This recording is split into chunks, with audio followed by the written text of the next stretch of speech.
Chat. We're in rare times, and they get increasingly more rare as the days pass. Sorry for the sad music, sorry to be dramatic, but hey, it's a good time to do it.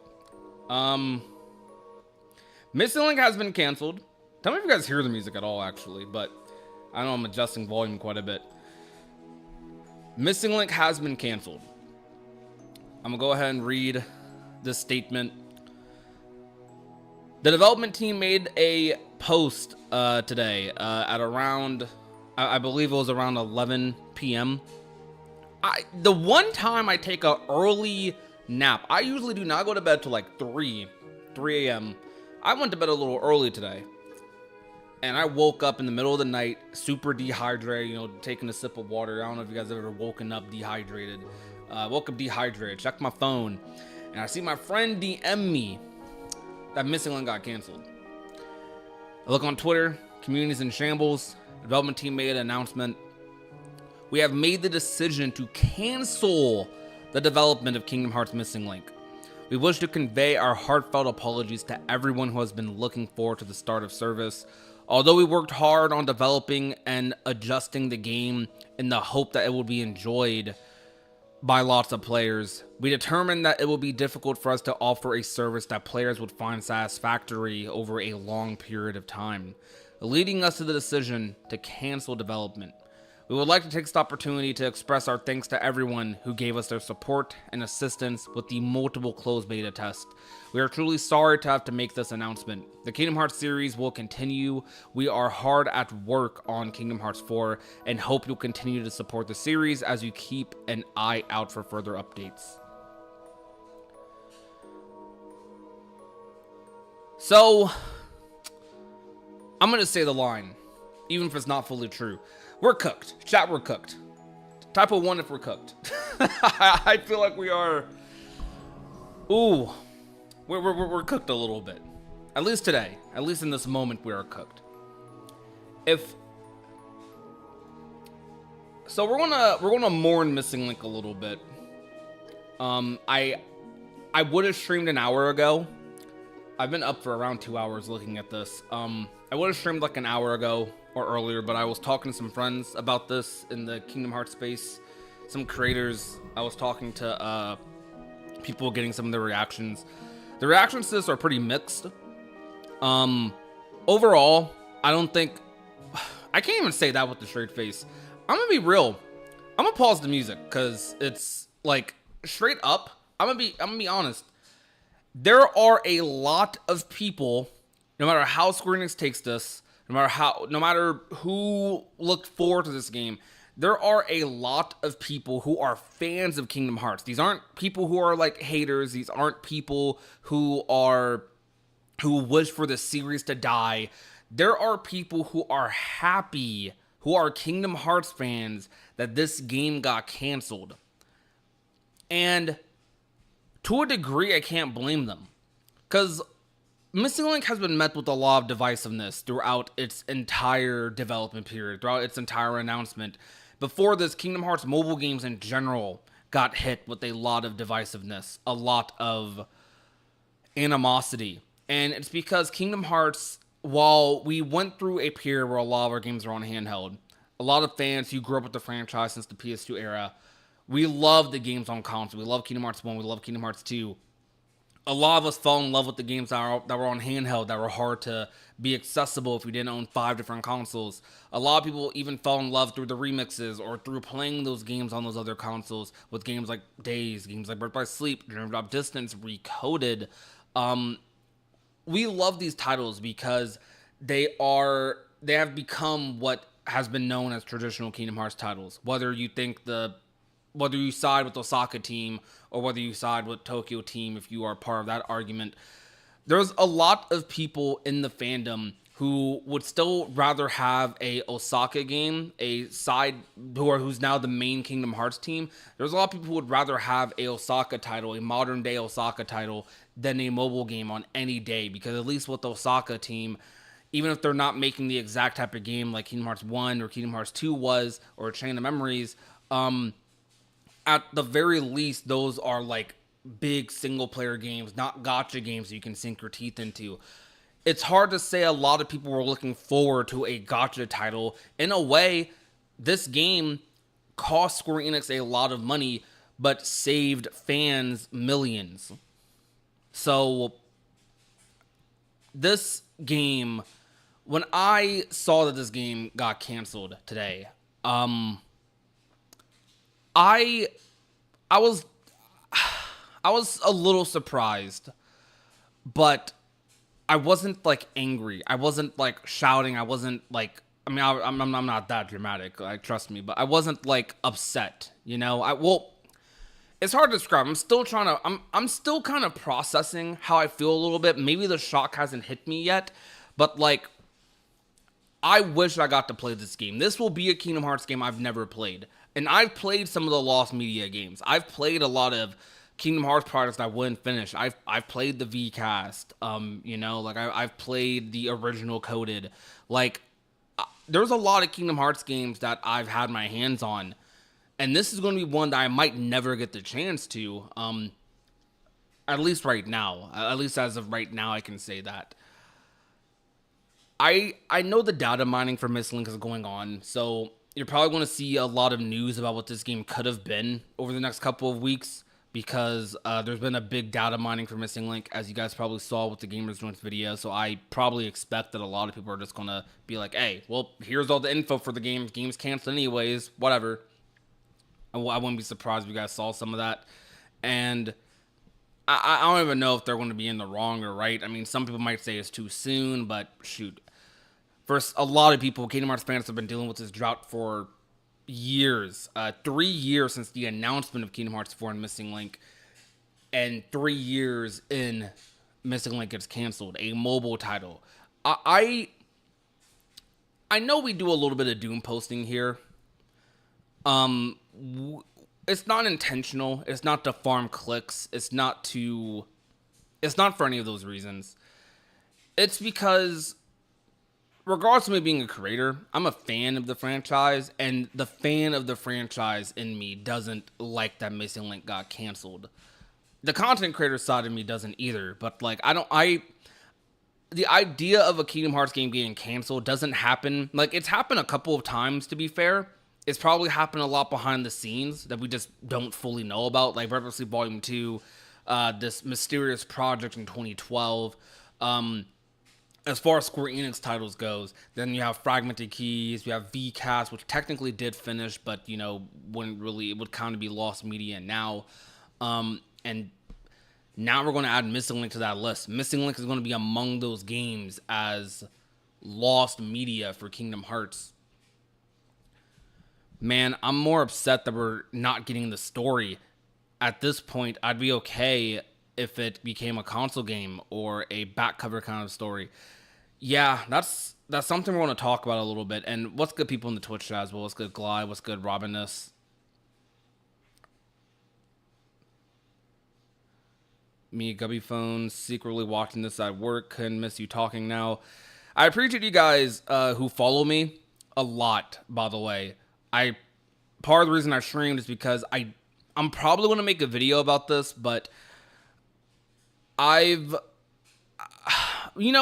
couple of years ago, I'm going to try not to make this long-winded. A couple of years ago, as a creator, because I was still kind of trying to kind of like form my personality and what I wanted to be as a content creator. I've gotten a lot older now. A lot of you if you've been following me since the Kingdom Hearts 3 days, you've been following my channel since I was 17. If you were following me before Kingdom Hearts 3, you've been following me since I was like 16, 15, etc. I'm now about to turn 24 in a month. Gummy phone from Instagram. Yo, okay. I was wondering what you said, because I know multiple gummy phones, but I do know. I was like, okay, you're definitely one of them. But yo, welcome to the stream. But as I was saying, I've definitely, as I've gotten older, realized, or just for myself, for my enjoyment, I want to make sure my raw thoughts are like recorded, if that makes sense. Not just my scripted thoughts, not just my sitting down and contemplating for hours thoughts, while it's still important to articulate my thoughts in a constructive or in a way that can be perceived. I'm doing this first, the live stream. There will probably be a video later because I want you guys to kind of get my raw reaction, raw thoughts, and I also want to see your guys' raw reaction and raw thoughts. I wish this game didn't get canceled to a degree because I wanted to play it. My literal last video was about Missing Link. My most recent video was about Missing Link, talking about how the GPS feature might actually be fun. Because over the past month, I found myself getting excited about Missing Link because I was seeing what they were trying to do. I have seen some data mine stuff, nothing major, nothing on the level of Jared, but I've seen some stuff, and the game was looking like, even though it's a mobile game, even though it's a gacha title, making the best out of a already kind of weird predicament. I was starting to get a little hyped, especially about the story. I've been on record in video after video after video about Missing Link, about Kingdom Hearts 4, about the long wait period for Kingdom Hearts games. I've been on record saying I am mostly hyped for the story. And the story is the part I am a little worried about. I'm assuming that Kingdom Hearts 4 story might be rewritten in some capacity, in certain ways, unless they salvage this game, which I am thinking if I know Nomura, but there's a lot of factors now that are at play. But if this is the Nomura, if this is the same exact Nomura that's been developing Kingdom Hearts, that's been writing for Kingdom Hearts with the help of many other staff members, who has been writing Kingdom Hearts and constructing, directing this story, this franchise, if this is the same Nomura, he is going to try and salvage this story in some way, shape, or form, whether it be in another title, whether it be in Kingdom Hearts 4 itself, or whether it be as part of a Kingdom Hearts key compilation, which a lot of people were hoping for, even with Missing Link potentially coming out. We got over 30 minutes of cutscenes in the last beta. We got so much cutscene content. Oh my gosh, freaking ads. Come on, this is not the time for ads. Anyways, I just have YouTube Premium, I know. But we got so many cutscenes in the last beta. And they were voice acted too. Like, this is voice acted, guys. Well, not the player. Hold on. There we go. Like, this was voice acted. And I partially want to assume that maybe there's a possibility that they had English voice acting, like, in as well. But I don't know. Guys, you know the secret voice in the Kingdom Hearts 4 trailer was confirmed to be Sigurd? Sigurd, whose backstory was partially reliant on Missing Link. If you don't know who Sigurd is, Sigurd from Union Cross's ending. Dude, Brain too! Wait, I just thought about this. Most of Brain's story was going to be in here as well. Oh, dude. They have to salvage this. This ending to Union Cross. They can't just ignore it, right? Like, I feel like it would be a disservice to ignore it. This would be the most direct plot hole in Kingdom Hearts if it's, like, just completely gone. I wish devs would stop announcing games that aren't guaranteed. Well, you can't always predict for a game being canceled. I think the restructure of Square Enix had a lot to do with this. A lot to do with this. The new Square Enix president, for those who aren't aware, Brave Exvius shut down recently. Brave Exvius is a mobile game that has been going on for, I don't think, a decade. Over 5 years for sure. I don't know how long Brave Exvius has been out, but I think it's been out for 5 to 7 years, something like that. I became aware of it around when Kingdom Hearts 3 was coming out, and they did a Kingdom Hearts 3 collaboration.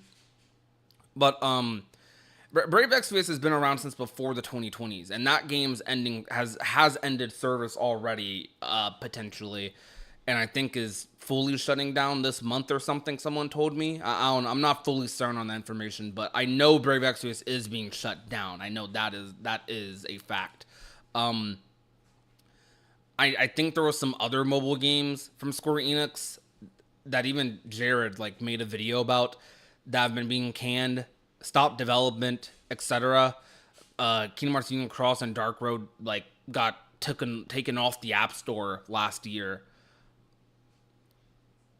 Like Kingdom Hearts mobile games have kind of been in a doom and gloom state for a while. And not just Kingdom Hearts, but Square Enix mobile games, just period, just period. The mobile games have kind of been in a doom and gloom state.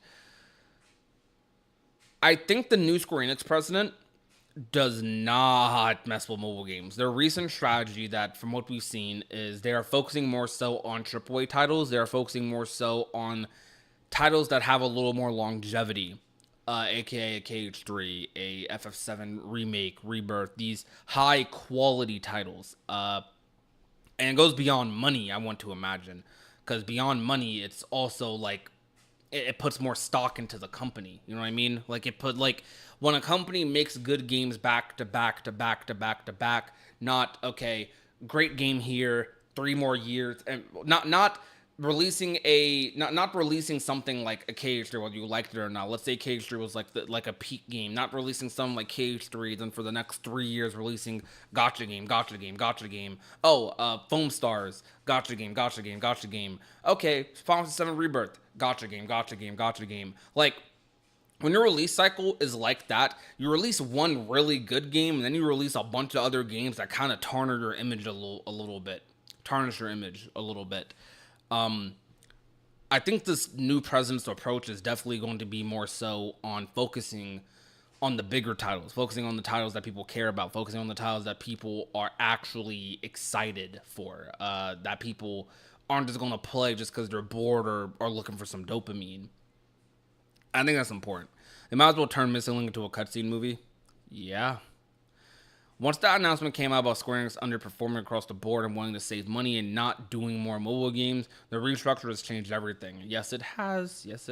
Please, no more Kingdom Hearts mobile games. But dude, 3 years of waiting and now this? Yeah. Missing Link has been like the cherry on top of like a crappy cake. That might not be the best analogy. I don't know. I'll come up with a better analogy later. But Missing Link has kind of been like a side thing to KH4 to me. KH4 has always been the main dish, the main course. Missing Link has been like the appetizer that they forgot to serve you. I think Missing Link, throughout the entirety of this launch period, we've been waiting for it to come out at any moment. I said in my last video that I'm sure a lot of people didn't think Missing Link was going to take more than a year to release, much less 2, much less 3, much less getting canceled. People made jokes about Missing Link getting canceled. People wanted this to happen because they don't like mobile games. They don't like gachas. How many of you in the chat have a gacha game you're actively playing? Or a live service game you're actively playing? I'm sure a lot of you have one. Whether it be Marvel Rivals, whether it be Valorant, whether it be a Hoyoverse game, Genshin, Star Rail, etc. I was talking to my friend earlier about how Square Enix has even been behind, I think, in the mobile game department, because I am a firm believer that if you are not going the Hoyoverse route with mobile games, you are majorly throwing. You are majorly, I won't say wasting your time, but it's a tough sell for a game right now. Hoyoverse, for all of their shortcomings, for all of their bad business practices,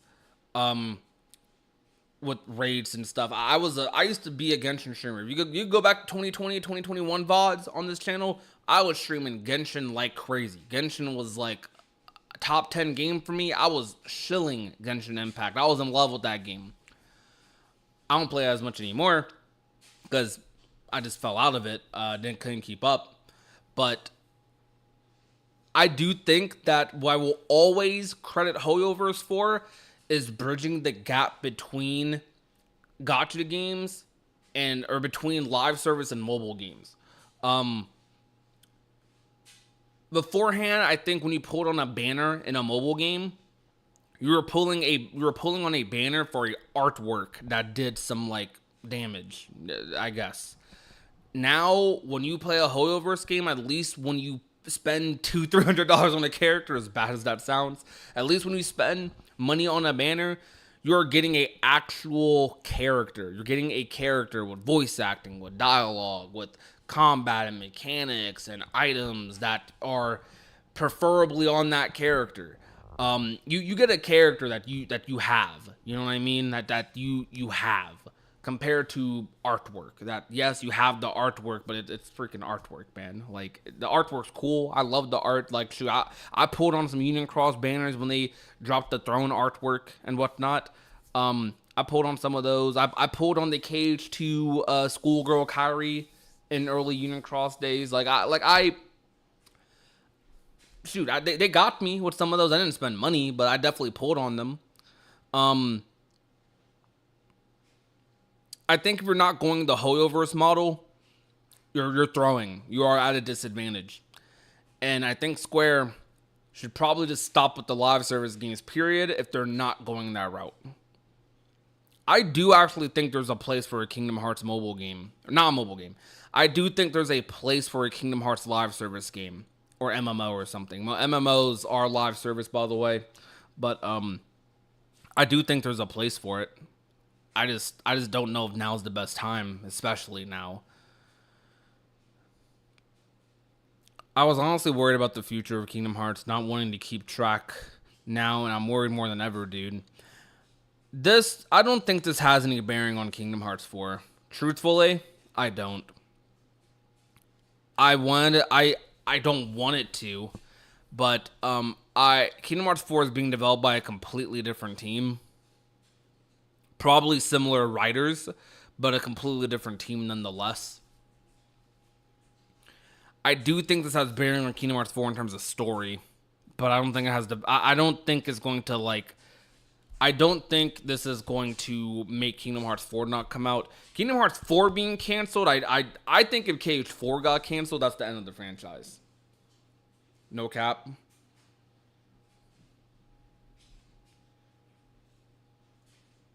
Maybe that's a little too doom and gloom, but I think if KH4 got canceled, that's the end of the franchise. And I have not looked at the viewer count once this stream until now. 180 people. Thank you guys. I appreciate that. But it sucks that one of my most viewed streams in a while, at least since I don't know. There's probably been an event where we've had some viewers, but shoot, I appreciate you guys coming out, talking to me, man.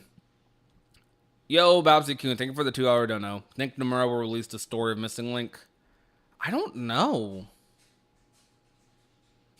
Yes, Muster, Missing Link got canceled, man. CD, tell me I am dreaming and this is just my Mark of Mastery test. No, you guys are not dreaming. This isn't a fever dream in the middle of the night. What is it? It's 5 a.m. for East Coasters right now. It's 2 a.m. for me. It's 2 a.m., guys.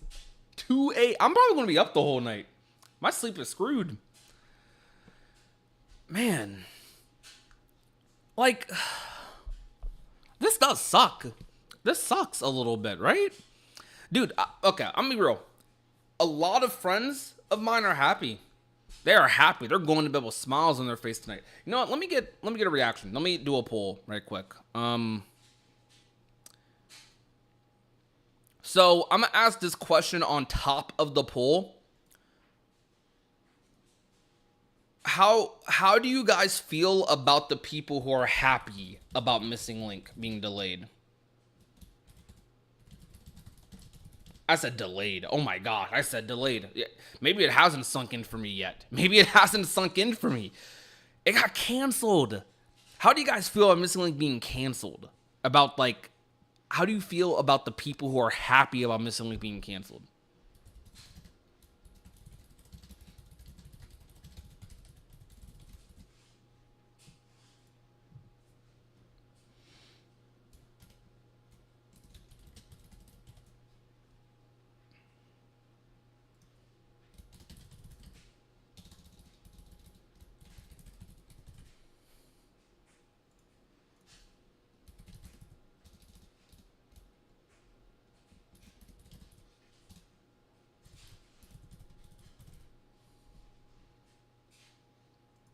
I'm more so like, because, okay, even if I'm one of those people, like, okay, I can live, it's a less, it sounds weird.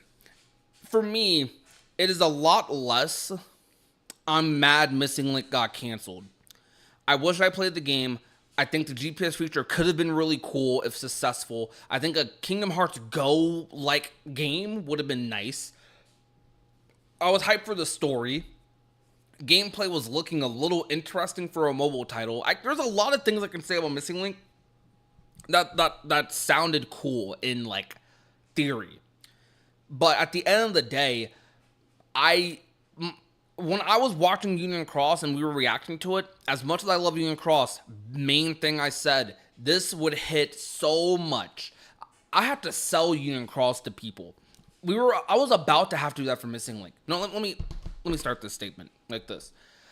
When Union Cross and Dark Road were actively releasing, I had to sell Kingdom Hearts, Union Cross, and Dark Road to my friends. I had to sell it for them to watch the story, to commit to watching the story, because it was a task. It was annoying for people to have to watch and read the story. People like Damo have tried to I can't speak. People like Damo have tried to bridge the gap with releasing the dubs for Kingdom Hearts Union Cross and Dark Road. Huge shout out to him.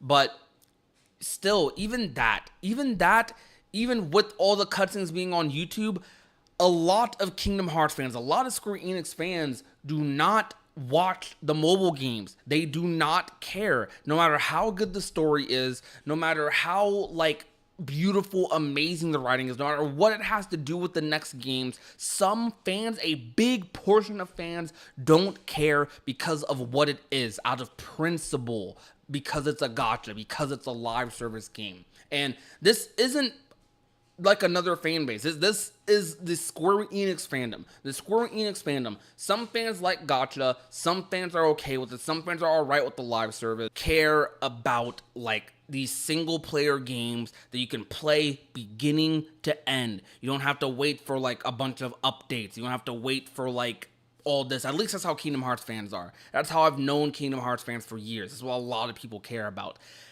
I would have had to do that again with Missing Link. I think even with the voice acting for Missing Link, most people still would have consumed the story through YouTube cutscenes, through creators, not through the game itself. And maybe Square realized this. And maybe they decided to cut the plug. Yo, what's good, Zeta? Wait, Zeta, is that really your first time typing in my Twitch chat? What in the world? Yo, what's good? But maybe that is what Square realized, and maybe that is why they pulled the plug. Because, like, a lot, that was my plan. Look, Tony the Kid in chat just said they're probably going to watch it on YouTube. A lot of you were probably going to consume this on YouTube. You're going to play it for a couple of months, but you're going to keep up with the story through YouTube, through social media, like a lot of other people were. Yeah, Zeta, I agree. I was looking forward to a multiplayer Kingdom Hearts game. That's something I want. I think that's really what it is. I want a multiplayer Kingdom Hearts game. And yo, Babsy-kun, sorry, I didn't read your last donation. At least it wasn't a mainline storyline. I mean, is there, like, every cave story's mainline, quote-unquote, kind of, sort of? Such a waste of the best version of Dearly Beloved? Oh, heck no. Okay, I disagree with that. My sound keeps cutting out. Yo, Chaz, my sound cutting out? Am I cutting out, chat? Nah, okay. We gotta play this Dearly Beloved.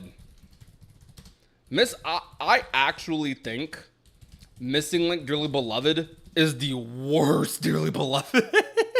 I'm like, straight up, I think it was the worst one. Well, there's one with no voice. I don't know if that's official or not, but...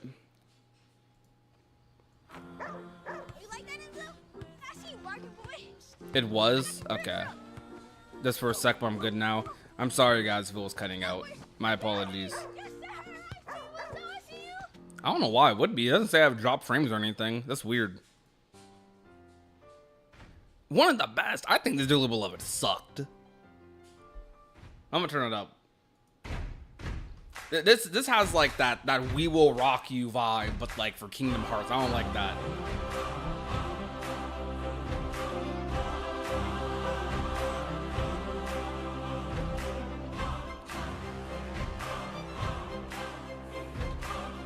Y'all like this? Y'all think this is the best Dearly Beloved? Y'all are tripping.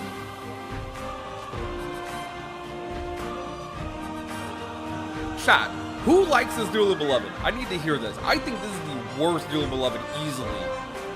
It's so heat. Nah, this is buns. Y'all are crazy, bro. I'm bugging. Bro, this sucks.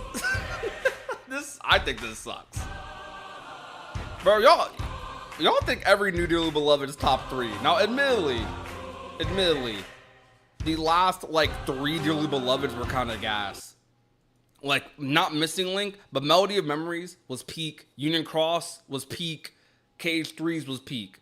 I still don't think those 3 are the best, though. I think the best Dearly Beloved is bar completely breaks the bar. It's beyond the bar. Like, the best Dearly Beloved easily is Kingdom Hearts 1's. Mate, call me nostalgic. I don't care. Say I'm super nostalgic. Say I'm only saying that because it's the first game. Whatever. I don't care, man. That is the best Dearly Beloved. It is. It is. KH1 is the best. It's the best. It's the OG, man. It seems more grandiose than what it needed. You know, what's good, Dan? Yeah, I do think wasn't this game like super ambitious? Because I'll admit, for them putting all this effort into a title that wasn't going to be on console, wasn't going to be on Steam more than likely, and was taking 3 years to develop, I'm kind of surprised that I won't say surprised. For a title that spent this long in development, that was trying to do so much, like, it was seeming a little ambitious for a mobile title. Like, considering not on console, not on Steam, super ambitious for a mobile title. Yo, Babs, you can thank for the additional $2 donation. Reverse was the second best, especially in the secret episode. Yeah.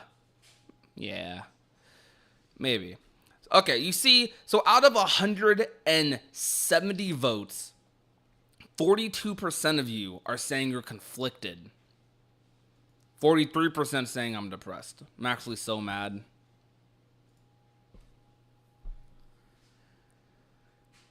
They move platforms. Okay, so let's talk about the second phase of this. What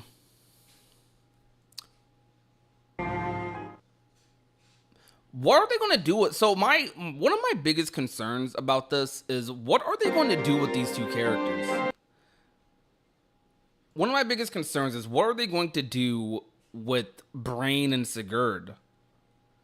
I have a feeling Luxord and Demix were supposed to be part of this game too, but they could potentially go without that, right?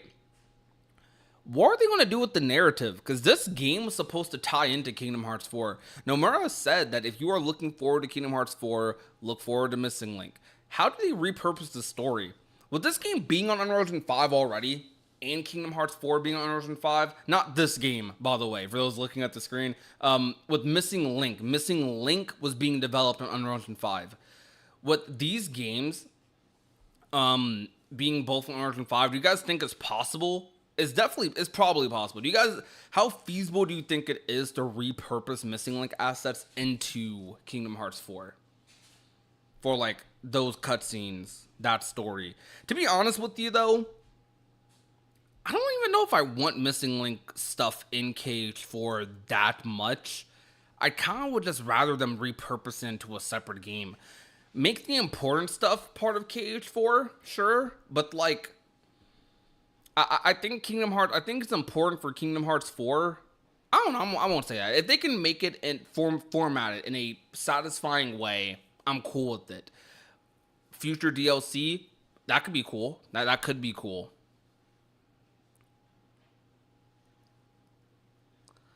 I kind of think, like,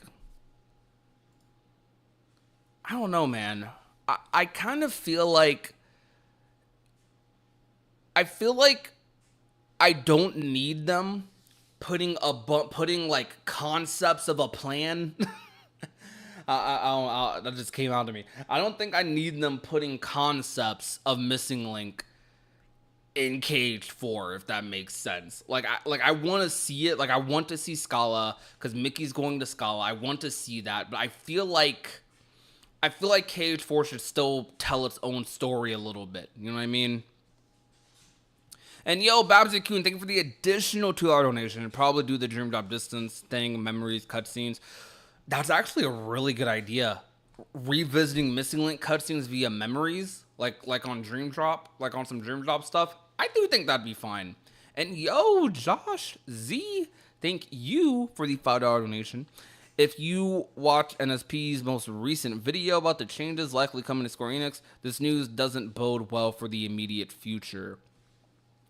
NSP's most recent video. I'm gonna have to check that out. So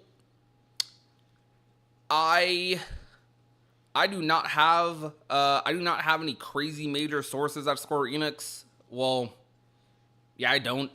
I'm not gonna pretend I do. But what like, nothing that I can like 100% be like, yeah, this is factual. I know people there, but they're friends. You know what I mean? They're not like they're not sources. They're friends. I don't, but I am reassured that I don't think this is affecting Cage 4. That's it. I'm reassured that this is not affecting Kingdom Hearts 4. As like in terms of it coming out, like I don't think Cage 4 is getting canceled. I don't know. Tech, they don't. Cage 4 don't need to be canceled. I don't think Square needs to dissolve.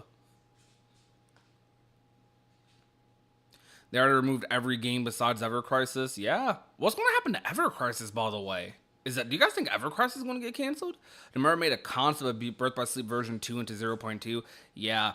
And you know, if you've watched some of my like old videos, Birth by Sleep Volume 2, I think Birth by Sleep Volume 2 was meant to be a way bigger game than it actually ended up being. Well, two things. I think either Birth by Sleep Volume 2 was meant to be a full game, because if you read the Birth by Sleep interviews, Nomura was talking about Volume 2 of Birth by Sleep as if it was a sequel. Like, not just some 0.2 of fragmentary passage thing. He was talking about Volume 2 as if it was Volume 2 of Birth by Sleep. Like a sequel to Birth by Sleep, but just starring Aqua. And 0.2 technically was that, but maybe as he actually developed the game, maybe he realized, maybe this game, maybe Birth by Sleep Volume 2 doesn't need to be that long. But I can't, you guys know the Naminé stuff that happened at the orchestra? Like, I think stuff like that was probably supposed to happen. Like, I think we're probably supposed to get a lot more in between of, like, exactly how Terra was holding on. Maybe what was going on in Ventus's dream, like, stuff like that. Okay. I don't think Cage 4 is getting canceled, but, I didn't think Missing Link was getting canceled either. I actually did think Missing Link was going to come out. I did. I was leaning towards Missing Link coming out, but I didn't think it was an impossibility. I just didn't think canceled is the worst case scenario. So expecting the worst case scenario is just kind of like that is actual doom and gloom. Like, me complaining about not getting trailers, or me yapping about no trailers, that's a little bit doom and gloom as well. But like that's more so me just like, okay, I'm rambling about my opinion. You know what I mean? I think I think like expecting the worst. I've never sat here and been like, bro, Missing Link.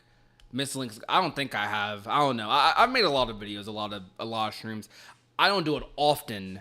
For sure. Like, most of the time, I'm not sitting here like Missing Link's getting canceled. Missing Link's never coming out. Like, I've said Missing Link's missing. I said I don't know when it's going to come out. I hope it does soon. But I wasn't preying on this game's downfall necessarily. But I also understand that a lot of people were. Dude, there are some popular Kingdom Hearts figures who are my friends, who I know, that were preying on this game's downfall. And I don't blame them, and it's only because of what I said earlier. They don't like mobile games. They don't like gacha games. They're not fine with it.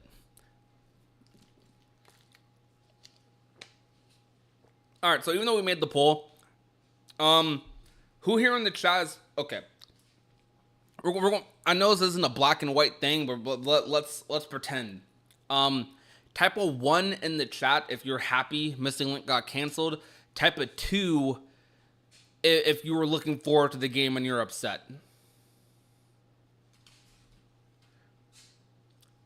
No, I'll allow you guys to do a 0 for in between. Poll is tied. Lots of 2s.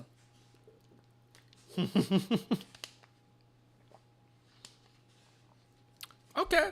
See, I figured a lot of you were looking forward to it though, because I know my fan base here, because I know I have I have a little bit of a different fan base from like other cage tubers. Not as in a lot of you guys still watch other cage tubers. Like I'm sure a lot of you watch Jared, watch HMK, you watch Sora Lomback, you watch the Keykeepers, you watch Saraki, you watch Dax, probably watch Bio, Damo, etc. Like a lot of you probably have another 2 or like 1 or 2 cage tubers that you frequent, but despite that, the combination of our fan bases each make our fan bases just a little bit unique. Like Dax's fan base is probably a little more like freeform and like they're not. Dax doesn't make like lore content, so his fan base probably doesn't care that much about like lore. They don't go to him for that. For you guys with me, I know a lot of you love coming here for the theories, for the story. That's some of my most successful content here, the story-based content, talking about the story, the narrative. I was looking forward to Missing Link because I knew Missing Link was probably going to be one of the mainstay games on the channel because shoot, I was looking forward to reliving those Union Cross days, but I guess we never will. The days of the Union Cross finale, I was looking forward to hyping it up, the weekly or the bi-monthly sessions. Yeah, do you guys agree with the statement that if it's not a Hoyoverse game, or if it's not a Hoyoverse like style live service game you're kind of throwing? Like, do you guys think, I think traditional mobile games like from 2010s that Square, to be honest, is still doing. Ever Crisis is on Steam and that is cool, but Ever Crisis should probably also be like on console or something else. Like, I feel like if it's not a Hoyoverse style game, you are massively throwing. That doesn't mean you have to like Hoyoverse style games. Like, and when I say Hoyoverse, I'm talking about Genshin, Star Rail, even the clones, the Tower of Fantasies, the Wuwas, Wuthering Ways, however you pronounce it. I haven't played the game yet. You only play Master Duel? I just think, like, from a business standpoint, if your live service is not on all platforms, you are trolling. You are massively trolling. Because, like, bro, one of the biggest reasons I played Genshin is because it was on PC. One of the biggest reasons some of my friends were able to participate in Genshin with me and be on that ride was because it was on console. One of the biggest reasons I was able to still do my dailies while traveling is because it was on mobile. So all of those things combined, I think, makes a freaking successful game. Because when I'm at home, I can play it on the PC, vibe, chill. If I want to sit on the couch and relax a little bit, play it on console. You know, I have a cross-play account. If I want to play it on the plane because I'm bored, even though I hate playing Genshin on my phone, I can play it on my phone. Mobile games are profitable. The sad truth about the state of the gaming industry, and I think Square Enix had to cut their losses. I think the reason Square was trying so hard, I'm no business expert, but I think the reason Square Enix was trying so hard with mobile games, because this isn't exclusive to Kingdom Hearts. This is a history, a long-running history of Square Enix trying to push mobile games or live service games. I think the most successful live service Square Enix has ever done is Final Fantasy XIV. That is the most successful live service game. It's the biggest MMO on the planet, pretty much. That is the most successful live service game Square has ever had. And the crazy thing about 14 is it's not even a mobile title. It's a live service that isn't even on mobile. I don't think it is. Is it coming to mobile? I'm not sure. But I don't play 14. But 14 is the most successful live service game. It's a subscription-based one, admittedly, but there are other payment options. And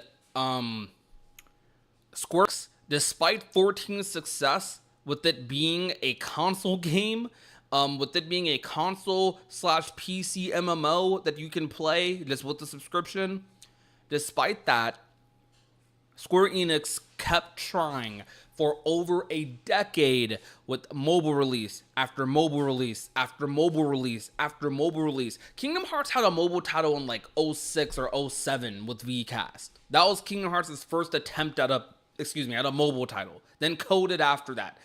Square Enix has been trying to do Kingdom Hearts mobile games since way before Kingdom Hearts 3 was even in development. Since before Birth by Sleep was in development. They've been trying to do mobile games for freaking ever, dude.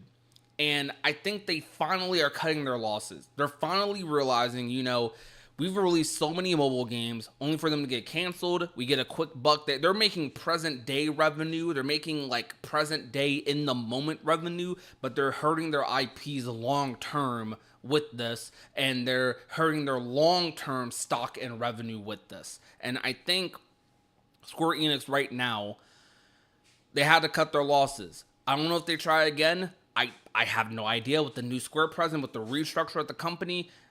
I think there's a little hope that maybe they just stick to their guns, stick to what they're good at. Square Enix is really good at making a big AAA game that people love. KH3, KH2, 7 Rebirth, 16. Some games are divisive. Some of these games are divisive, sure. Octopath Traveler, Dragon Quest XI, the Dragon Quest HD. They are good at their RPGs, their JRPGs. They might need to stick to their niche. Yeah, I agree, Caesar. I completely agree. Profits over gameplay is why they can't make games anymore. Okay, I'm out. That's like asking the US to stop making barbecue. People would riot. House of X KH4. Wait. All Kingdom Hearts mobile games have been lackluster. Sadly, the time wasted on this game can't be retrieved. Yeah, the time wasted on this game, man, is crazy.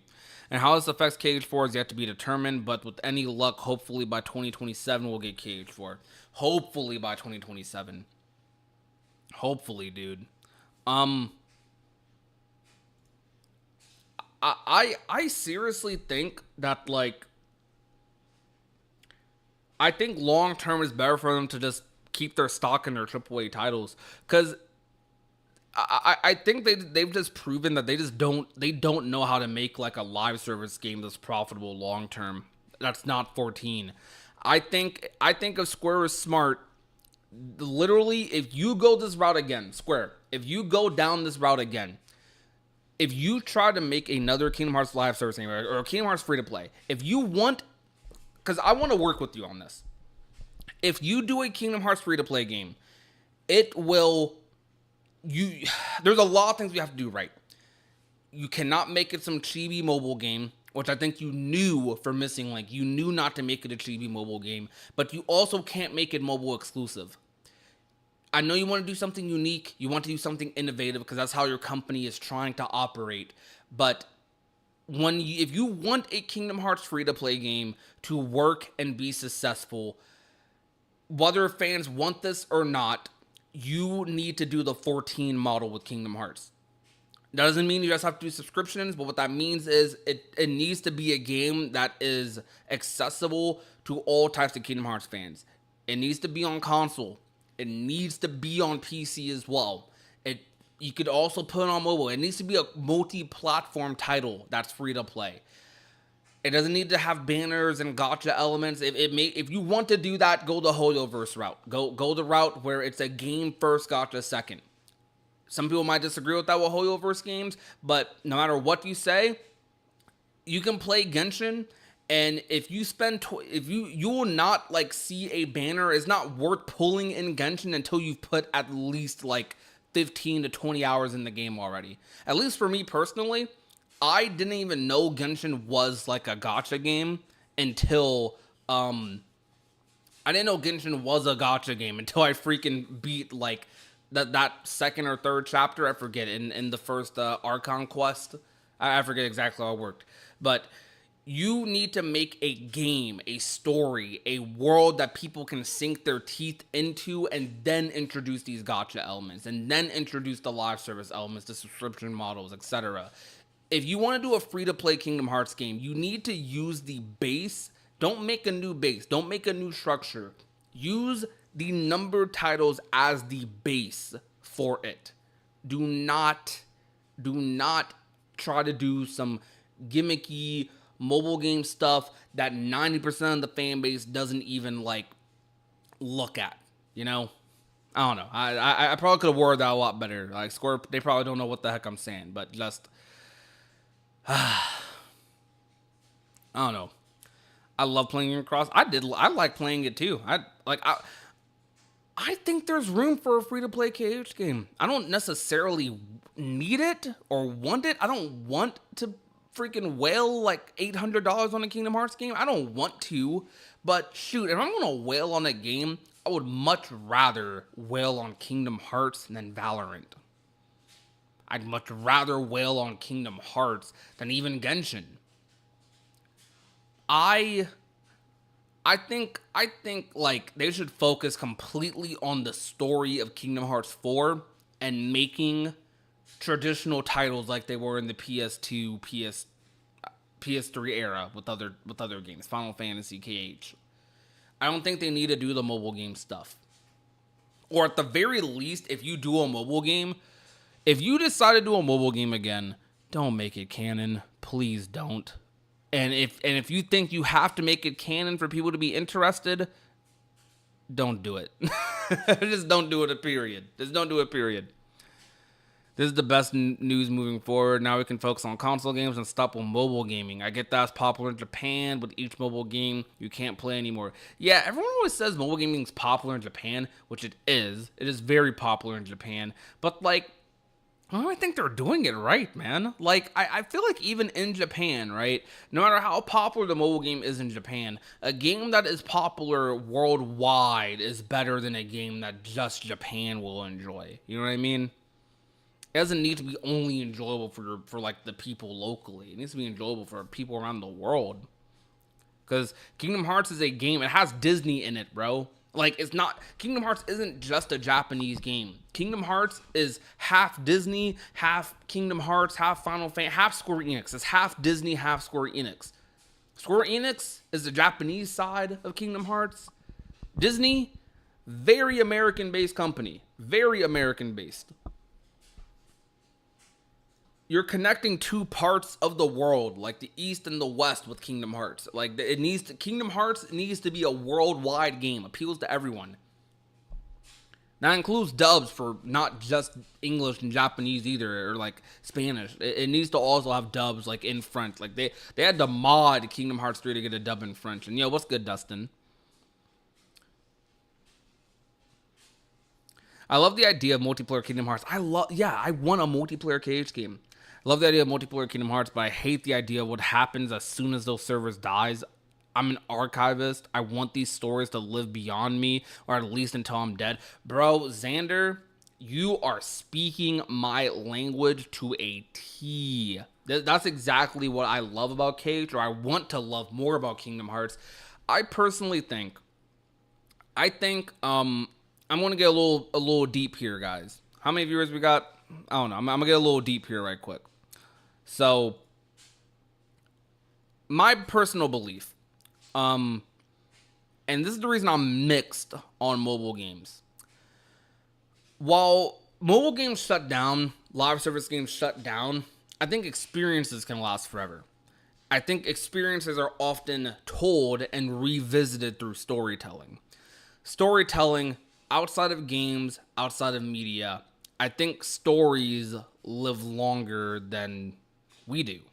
Straight up. I think stories are like the way we keep memories and images alive past our lifetimes. Period.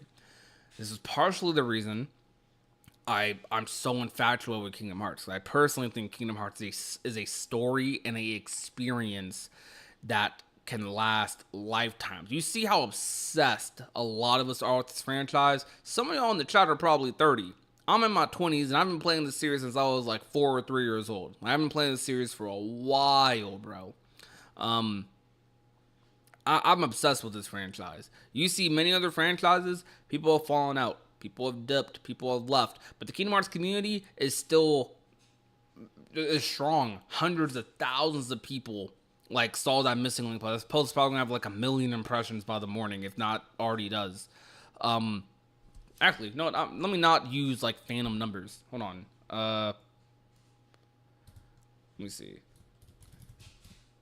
I know you guys see the raccoon. This is my desktop. I have a random Google desktop. Don't.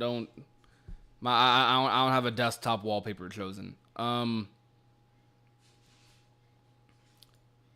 Just pulling up the missing link thing. So like, look, shoot, 700K. Look, this post has 700K impressions, and most people have not woken up yet. A lot of people are asleep right now. And you see how many people have already seen this post, quote tweeted it, liked it, whatever, right? How much traction this post got already. Kingdom Hearts is millions deep. Like, this fan base, 30 years in, a random Disney and Square collaboration. This franchise is freaking huge. People underestimate the popularity of Kingdom Hearts so much. Kingdom Hearts 3 was one of those moments. A lot of people know what Kingdom Hearts is. If you are a gamer, there's a good chance you've heard of at least Kingdom Hearts 1, or at least seen Sora, or at least seen a Keyblade. There's a good chance of it. Kingdom Hearts 3 sold 7 million copies. This series is massive, man. And I say that because we are like, bro, this franchise is so huge, dude. I don't want to see them like throwing it. I don't want to see them tarnishing the brand with mobile titles. I'm not happy Missing Link got delayed. I think I'm not okay. I keep saying delayed. I am not. I know you saw me do that. I am not happy that Missing Link got canceled, but I think the reason I'm mixed on this, the reason I'm conflicted, the reason that I don't fully know how to feel is because can I confidently say the franchise is like better off? Would have been better off if Missing Link released? Like, okay, do you guys in chat think Missing Link or Kingdom Hearts, the franchise, not just Missing Link, do you think the franchise would have been better off with Missing Link releasing? Or do you think it's better off now without the mobile title? Because think of it like this. There is now one less mobile game Kingdom Hearts fans have to get into. You know, one of the most annoying aspects of Kingdom Hearts 4 is the fact that Strelitzia is an important character and she's in it. You have to look at Union Cross and Dark Road to understand Strelitzia's story and understand why the Master and these characters are there. Maybe they had a plan. Maybe they had a plan to somehow get us like into the Master and Strelitzia's story without having to watch Union Cross. Maybe they planned to release a remastered Stroller before KH4, but even a remaster probably would have like sold a lot less than just, you know, I don't know. I just don't know. I think the mobile games are a barrier. Needed the added weight of having to play Missing Link to play the game, which I doubt you would have. I seriously doubt you would have had to. People would have played it regardless, but it would have helped. It would have given more context to characters. You wouldn't have had to over-explain certain cutscenes. Way better without it. Hard to say. I don't want any Kingdom Hearts games. Any mobile Kingdom Hearts games. I'm so sick of the mobile games. But song of this is Tokyo Xanadu. Pain of Kindness. Yeah, Missing Link got canceled, bro. It's crazy because, look, this post on Twitter, this is how far things reach. This post on Twitter has almost, let me refresh. This post on Twitter has 700k impressions. I had to refresh right quick. This post on Twitter has over 700,000 impressions. Yet there's still people who haven't seen this, and there's still people who are finding this out for the first time by seeing this video. Unfortunately, whether we like it or not, this is where content creators play a factor in things, just a little bit. Song, please.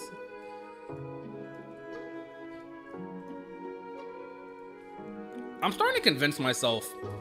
That's the song, by the way. I do. Kingdom Hearts might be better off. The franchise might be better off. Missing Link, I would have loved to have played it. I wish it came out to a degree. I wish I got to play the game. I wish I got to experience the story because it would have been a unique Kingdom Hearts experience. But I'm a freak. I say this in videos all the time. I'm a freak. I will consume anything Kingdom Hearts. I will. I think Missing Link's story would have banged. I think the story was going to be good because Union Cross's was, Dark Road's was. Nomura's been on a hot streak when it's came to writing recently, in my opinion. He's been doing really good with it. Despite Union Cross and Dark Road being a mobile game, you will not catch anyone saying the story's bad. You won't. I don't think you will. No one with any convincing argument. I was hyped for Missing Link's story. But I think the series as a whole, the fan base, the rest of the fandom, not just us, chat, I know, if you're watching this at 2 a.m., you're a freak too. I'm gonna be real. Maybe you just woke up randomly, but if you are watching this at 2, 3 a.m., you are also a freak, just like me. What I mean by that is, if you stay up at 3 a.m. to watch someone talk and ramble about Missing Link being canceled, if you care that much, you're locked in. You're locked into this franchise with me. We're all on this ride together. Watch this at 4. Exactly, bro. You're watching this. If you are watching this right now, you are probably one of us. One of us. Let me stop. You're one of them. So we gotta think outside of us a little bit, right? I know it's good to be a selfish gamer. I know it sounds cringe, but I actually think I'm in support of people being selfish gamers sometimes, because at the end of the day, your experience matters the most because you're you make up that collective. I make up that collective, right? So you don't need to conform to anyone else's opinions or thoughts or yada yada. You can hate KH3 and think it's ruining the franchise. You can love KH3 and think the game we should get more games like that. You could hate KH2, love Bird. You could have whatever opinion you want. But for the fan base as a whole, this is a moment where I do believe the rest of the fans better off. Because when I play Kingdom Hearts 4, I don't want to react to a crazy moment with Lucio or the Master of Master, or let's say Luxord and Demix were in Missing Link. Let's say Brain ends up being in Kingdom Hearts 4. I don't want to have to react to these moments in KH4, and then after the fact, I have a bunch of comments. I have a bunch of people telling me, I didn't understand this cutscene at all. I don't understand it. It made no sense. You know, how we already deal with so much Kingdom Hearts is convoluted. Kingdom Hearts makes no sense dialogue that, like, we don't need to deal with more of it because of the mobile games existing. I'm sorry for the devs.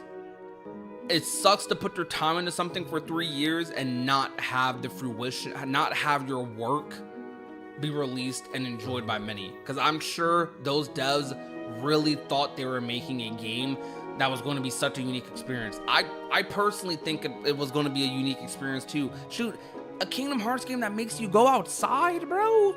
Shoot, KH fans need to do more of that anyways.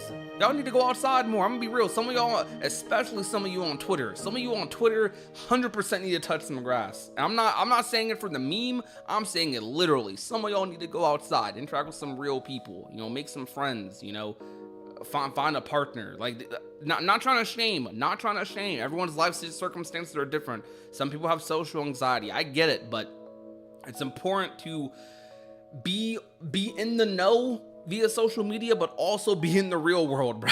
you gotta have that, like, you gotta be able to connect with the real world as well. Anyhow, you ain't coming for Project Life advice. So I just feel like for the rest of the fandom, what I'm trying to get at, this probably was best case scenario. There's a lot of people who were not gonna play this. Even with it coming out, there's a lot of people who were not going to play this because they don't play mobile games. I don't play mobile games, bruh. The only mobile game I really played like that was freaking Kingdom Hearts. I would have never gone into Genshin if it was exclusive to mobile. If Genshin Impact was exclusive to mobile titles, I never would have played it. Never would have played a Hoyoverse game if it wasn't on PC, wasn't on console. And Missing Link showed no hope of being on Steam or console. Not that we knew of. It had controller support, but that was it. You even saw in that dev portfolio leak, which I guess we'll talk about now, actually. In that dev portfolio leak that happened a while back, they said that they only added controller support because of playtesters requesting it, not because of any ambitions to put it on console. So I don't think there was any hope that it was going to be multi-platform, especially with the GPS feature. Because how is the GPS feature even going to work on console? They probably could have just did touch mode on console, but it probably wouldn't have worked. I just think console players and PC players missing out on an entire portion of the experience still would have been like a little weird.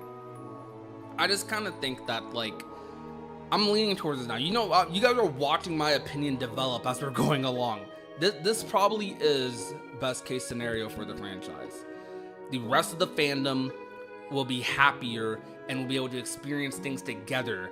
Now, when we experience Kingdom Hearts 4, there won't be the barrier of having to play Missing Link for some fans, or an ignored barrier. There won't be, I don't know, there won't be that.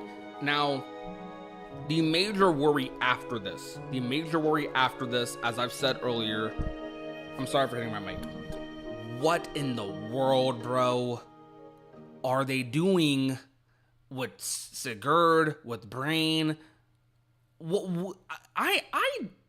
How connected do you guys think Missing Link was going to be to KH4 in the first place? I'm thinking it was going to be loosely connected, but the voice at the beginning of the Kingdom Hearts 4 trailer, guys, was Sigurd. They said that. It was revealed. It was a puzzle, admittedly, but they revealed that, like, it's Sigurd. So we can help people get back to life.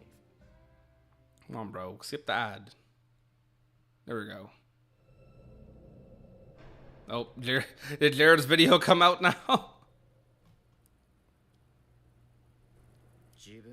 This voice is Sigurd.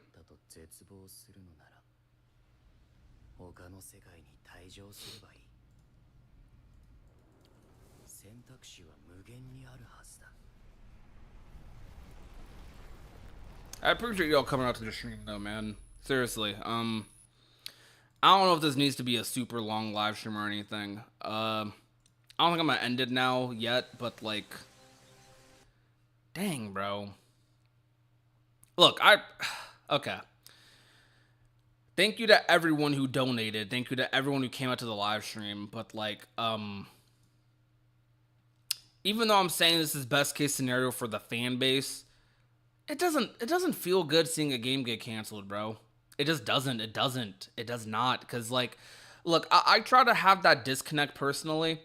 I've become more comfortable-ish with being myself on YouTube. But one of the reasons, like, it took me so long, I'm not even doing face cam right now, but I've done face cam before. One of the reasons it took me so long to even do face cam on my channel, and one of the reasons it took me so long to, I guess, talk about some, like, heavier topics sometimes, is because while I think some things are important, I feel like it's important a little bit for media consumption to have a disconnect between art and the artist. At least that's something I was, like, kind of raised on. I remember there's extreme circumstances where you can't support certain things, right? Obviously, it's like if an artist does some criminal crap and like they're pushing that criminal stuff in their media. Not the case for Cage, luckily, but like for other media, you guys can probably equate an example. Someone gets canceled from some crazy, that media is now associated with that. I guess you could say Harry Potter is one of those things, right? But like, I have a big belief of separating art from the artist. As in, I cover content on YouTube, and I cover I've made it my job to a degree to cover Kingdom Hearts news. Is this clickbait? No. Shoot, I wish. I wish I was clickbaiting a little bit. But like I try not to like I guess I try not to I try not to let like what's going on with developers or like creators personally affect how I feel about a game. To some people that might sound heartless. I don't mean that in the heartless way. I mean that in like the I care about the game itself more than anything. The creators, they're credited. They're acknowledged, and I have so much deep appreciation for the creators, and I love reading into how their mind works, but it's all extra. It's all extra to the game. Like, I read Nomura interviews, and those Nomura interviews have made some aspects of Kingdom Hearts more interesting or better to me, even some worse. It lets me understand like the process behind what's made. But before I even get to that point, I have to have a love for the thing to do that. You know what I mean? I'm so long-winded with my responses, but what I mean that to say is I feel really bad for the Missing Link devs, and I feel bad for everyone who voice acted on that game, but despite that, it still might be a good thing the game didn't come out just because it's a better positive. It's a net positive for Kingdom Hearts. That's what I'm going to use. That's the term. It's a net positive. You guys agree it's a net positive? It's the best. No one asked for a GPS gotcha game. Prodigy. Yeah, Sylv, we cooked. I just hope this isn't doom and gloom for KH4. I don't think it is based on what I said earlier, but like, who knows, man? You could be surprised.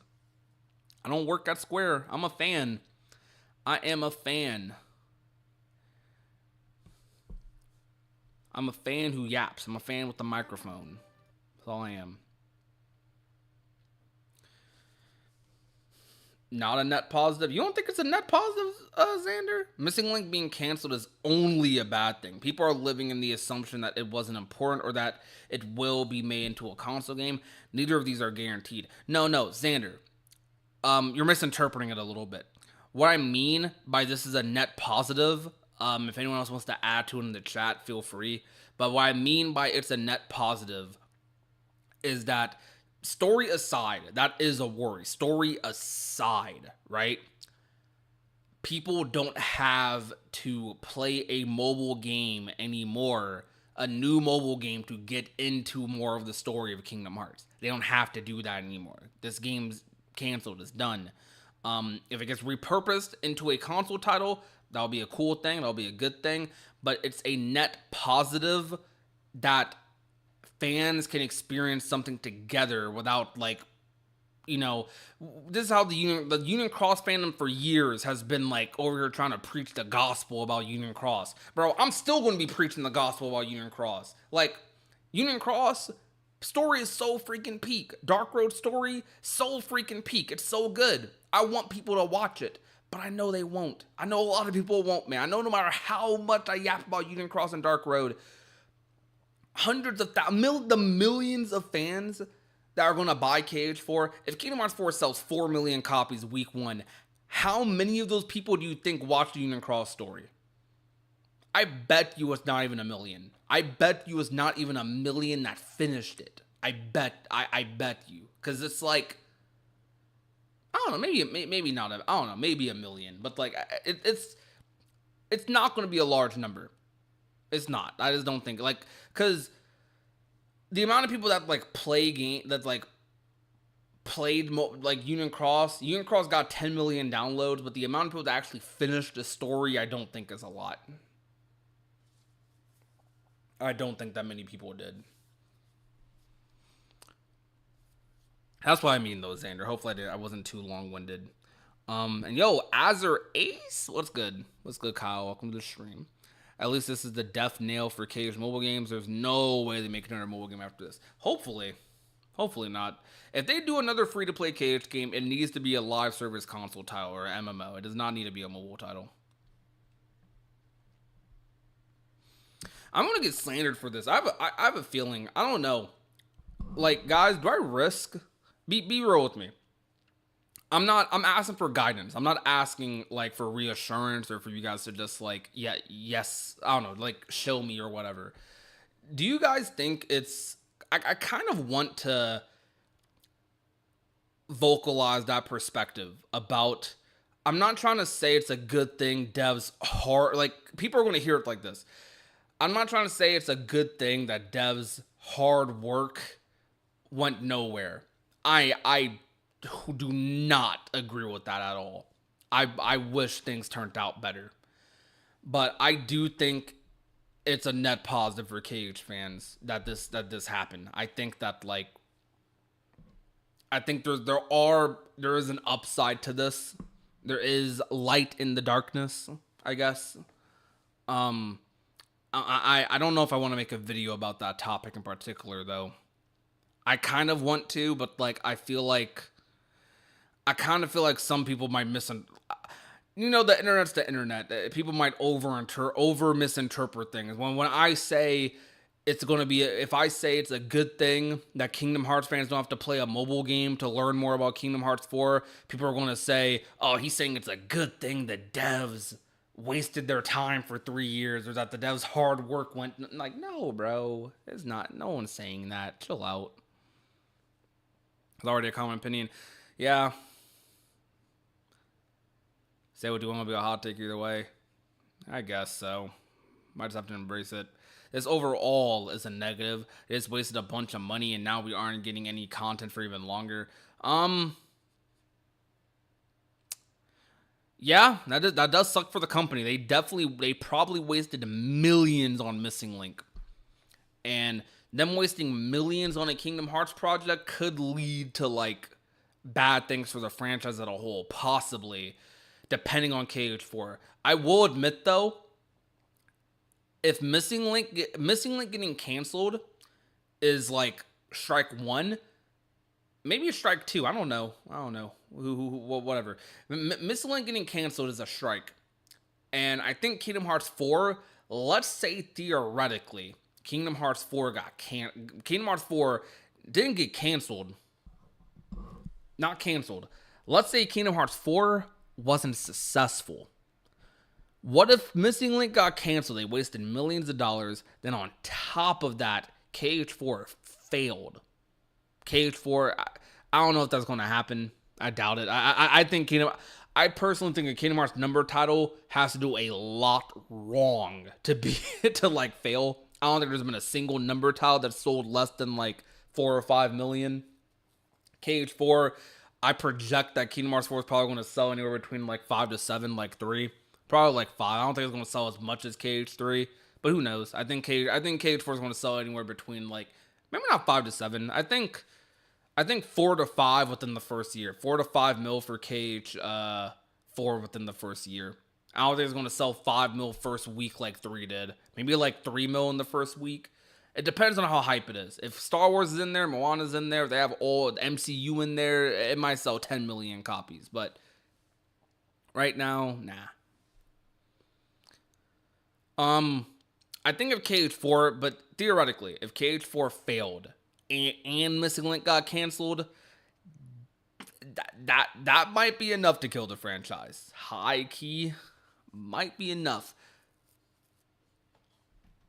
But I don't know. I don't know if 2 games are enough to kill the franchise. I think let's say Kingdom Hearts did die, I think it will just be picked up later. I think Kingdom Hearts has too much potential. I'm obviously biased, of course, but I just do think it has too much potential to like be dropped. I think if Disney had the opportunity, they probably would. This will probably be the bad timeline, but to be honest, but I think if Disney, like Disney could, but if Disney didn't have the PR, I guess, like, let's be real here. What am I trying to say? Disney, it would be a PR nightmare if Disney just like kick Nomura out or just kick Square out. It will be a PR nightmare for Disney. I'm telling you. So I that's one reason I think that won't happen. They also have a good relationship, but if Nomura wasn't working on Kingdom Hearts anymore, I do kind of think Disney would be like, okay, this is the IP we can use. Let's just, I don't know, let's milk it. Sure. I want that to happen, not really, but I think that's in Disney's character. I think the staff were way behind schedule and way overworked. Square Enix needs to give their staff time to chill. Yeah, I agree. Here's a question: why do you think they ended up canceling it? I think they were overly ambitious with the project. I think the project was overly ambitious, and they didn't have the technology, or the stock in Missing Link to really like.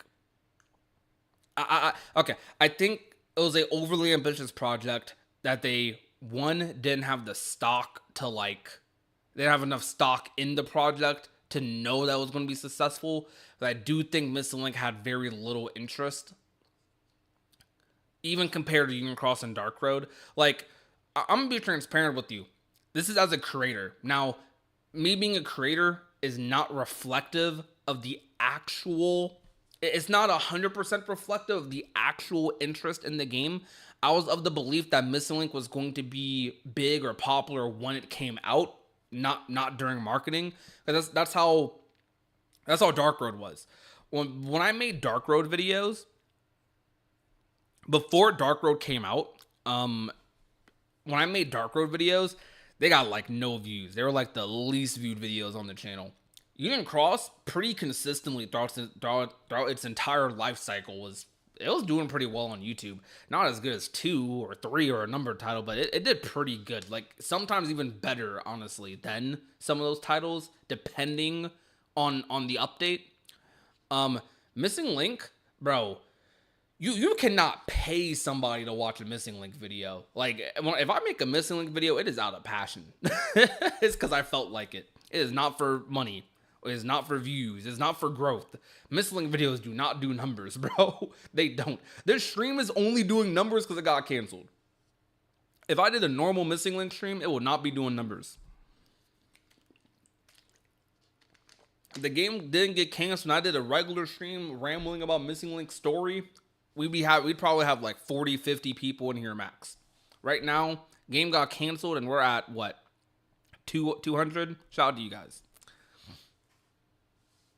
The GPS mechanic was the biggest mistake in my opinion. The game could have been perfect without them. I'm telling you, the game had the game not had the GPS Pokemon Go mechanics, it would not be canceled right now. I think potentially, yeah, because they were very ambitious with it. Like my last video, I talked about the GPS feature. They were very ambitious with the GPS feature. Like they were trying to do some crazy stuff with that. Like honestly, too much like crazy stuff. If I'm being real with you. Yes, it got canceled. All right, I think it's time for me to put this back up on screen and put the sad music on. Public health is. Remember, guys, take care of your health. Are we cooked? I'm trying to find some Xanadu music. Now we'll go back to the sad music.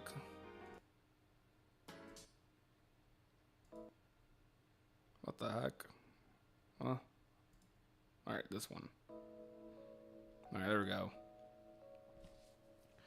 Xanadu. Tokyo Xanadu. It's a game by Falcom. The 80s musical? No. I've never even heard of the 80s musical. I don't know, man.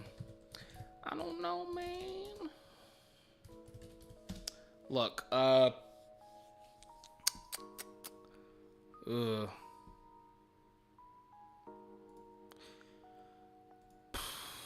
Man, where are we at? So let's. I'm gonna lean back in my chair right quick. Let's have a little bit of a copium talk. Do we get do we get a apologetic Kingdom Hearts 4 trailer? I don't know if it's an inappropriate time to talk about that, but man, it probably is. Let's be real, it probably is an inappropriate time. But I am thinking, I'm gonna be genuine. Do we get a apologetic KH4 trailer? Because bro, we need that junk right now. If you want to instill hope back into the franchise, man, please drop that junk. Drop that trailer, man. You know what's crazy? This is the most Kingdom Hearts 4 news. This last line here, the Kingdom Hearts series will continue. We are hard at work on Kingdom Hearts 4 and hope you'll continue to support the series as you keep an eye out for further updates. This last, like, 2 sentences is the most Kingdom Hearts 4 news we've gotten in almost 3 years. You could potentially say, the only reason I say the most is because they actually mentioned Kingdom Hearts 4 by name, by title. They, even in that Nomura interview that dropped, I think, like, was it October last year that it dropped? I'm not super sure. I think it was October, right? That interview dropped, the Young Jump one. He didn't even mention Kingdom Hearts 4 by name, bruh. They just said this game is being made in mind with it being the beginning of the end. I think it was something like that. I don't know. This is some of the most news we've gotten on KH4. We're cooked.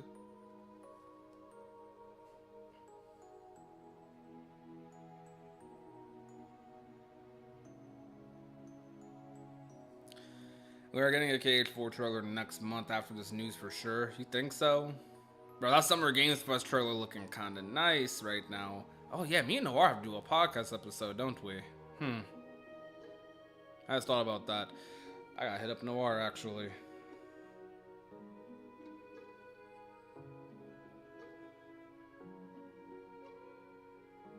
Should I call Noir on stream? I know homie is asleep. He gotta work, bruh. I don't know.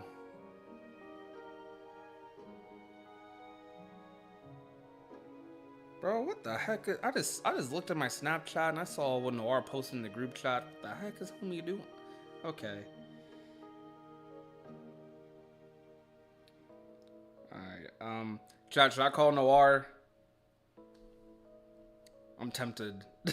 No, if you guys don't know who Noir is, Noir, if you have seen the Datascape episodes, Noir is the co-host of the Datascape. Ooh. Alright. At this point, we're just driving on fumes of hopium. For real, bruh. As soon as the KH4 trailer comes out, I'm off the internet until the game is in my hands and I see those cards roll. I'm learning from KH3's marketing and going blind. That's good. Make sure to mute my channel. Trust me, I will not be offended. I actively told people this when KH3 came out. Yo, KHML, that interview was not huge, bruh. I'm gonna be real. It was not a massive interview. That junk was not a massive interview at all.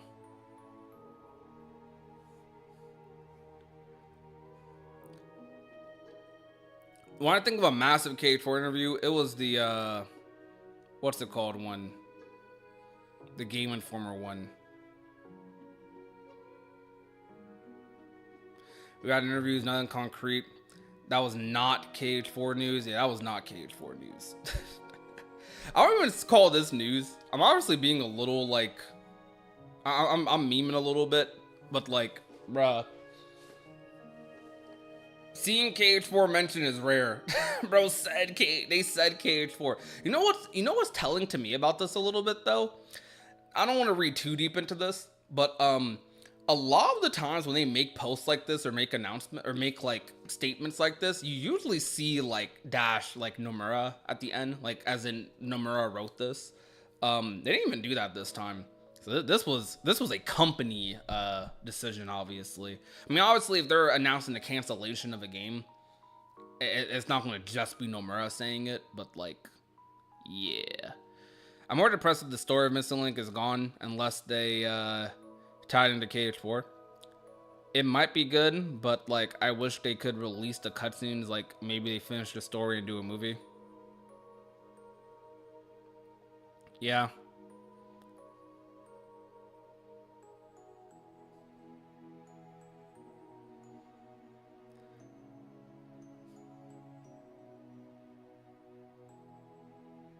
Yeah, definitely a company decision. Nomura had to agree regardless. Is this what Nomura meant when he said that something changed the direction of the franchise? Nah. Also, I'm debating if I should say a little. So, okay, nah.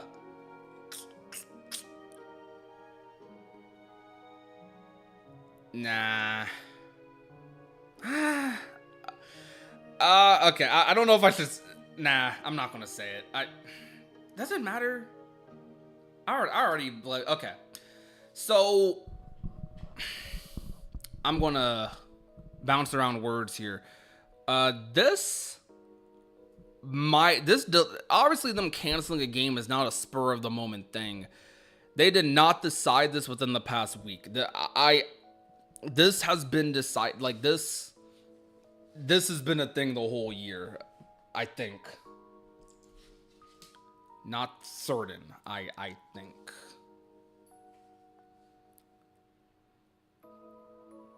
I'd be careful what I said there, but this has been a thing for the whole year, I believe. Yeah, I think when the delay happened, they were thinking about it when the delay happened, but it wasn't confirmed. I think that's what happened. So, bro, they have been sitting on this for a minute. It's crazy too, because Square always does this, man. They always do this. It's not an easy decision to cancel a game, though. But look, right when summer hits, right when like we're nearing the end of spring, it's warm outside. We're getting ready to potentially get some Missing Link news this summer because that warmer weather. Everyone's been talking about that warmer weather for the past 3 years, man. Oh my gosh, KH is in shambles, but. We've been talking about that warmer weather for the past couple of years with Missing Link. They're going to drop it this summer. Okay, not this summer, next summer. Okay, not this summer, next spring. Spring's almost over. How about this summer? Again. And we always hope for it around this time period specifically because not only based on that time period did we think that was going to happen, but additionally, summer's just a good time for gaming news. Like, a lot of game announcements happen during the summer time period. That's just how it is, right? I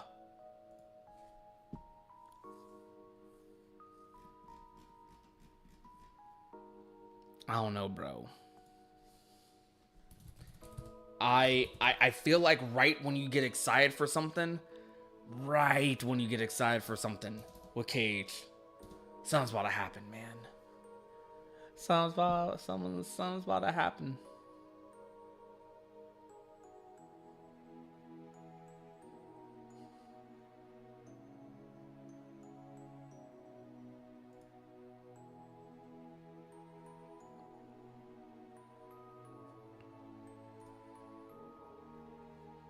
Is there more news on this, by the way? Nope. 787,000 impressions, bro. I wonder what it's going to be like tomorrow. They've lost all goodwill with fans. They need a big trailer. Yeah, I kind of think so. I think, I do think we need a KH4 trailer, and I very obviously want a trailer. I very obviously want one. Like, I'd be lying to you if why wouldn't I want one? Like, I'm not using this necessarily as just an excuse to get a trailer, but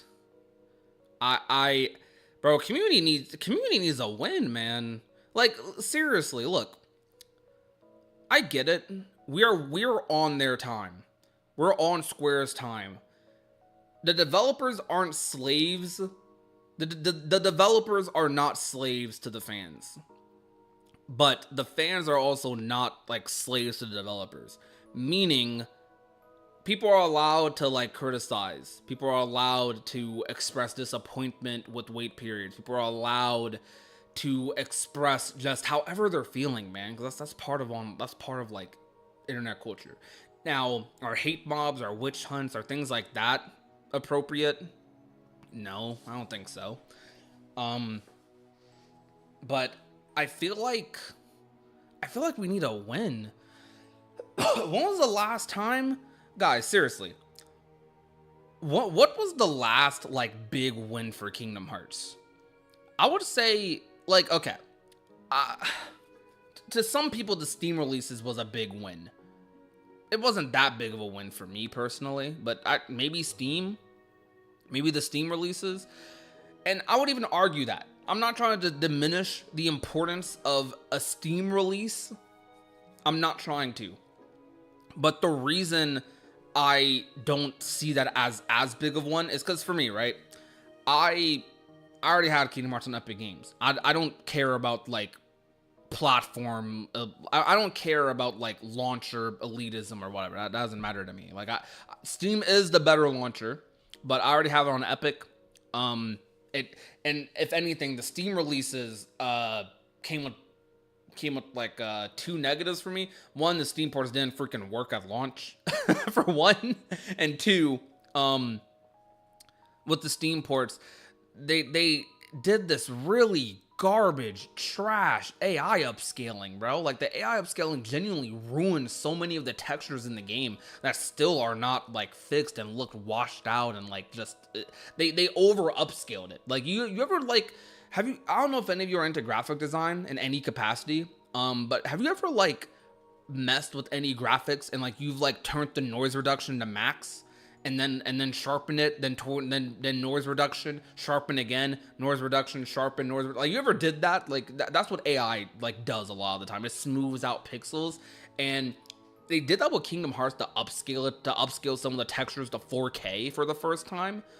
Trash, absolute garbage. Like it looks terrible. It really does look like it's an eyesore to me when I replay Kingdom Hearts now. It's not like something that I can't ignore and I can't like not play the game, because I'll still play it's still Kingdom Hearts. The combat's fine, but like I don't like it.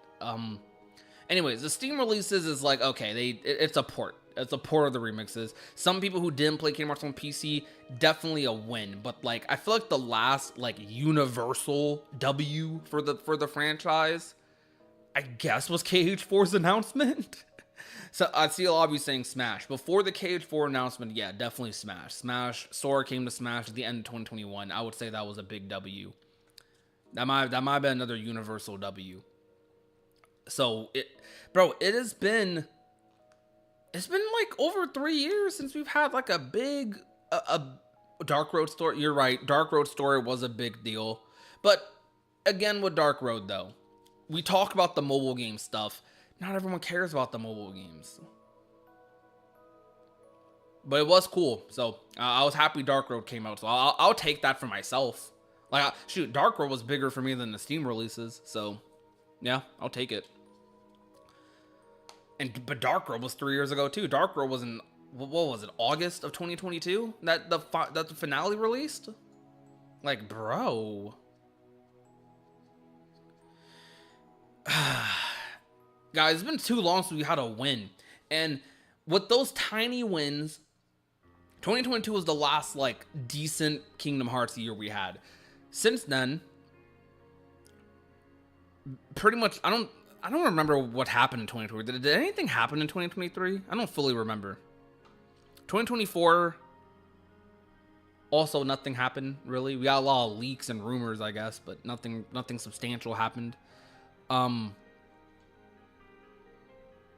2025, Nothing so far either. I don't know, man. Like 2023 had the beta. Yeah, okay. We had a missing link beta in 2023, bro. I'm gonna be real. A missing link beta is no longer a W. A missing link beta is no longer a W. Those are not W's anymore, man. They're not W's. Okay, I'm gonna ask the chat. Aside from you guys are your own people. Are missing link is a missing link beta a W now? Is that a W? That link is lost media.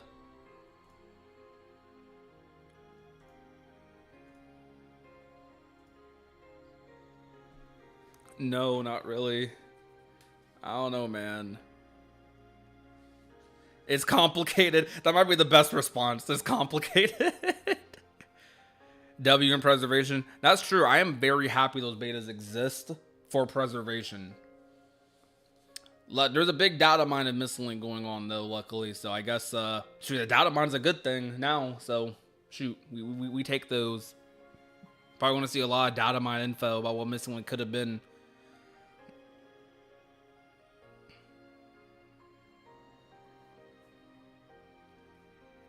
Bro, guys, the last.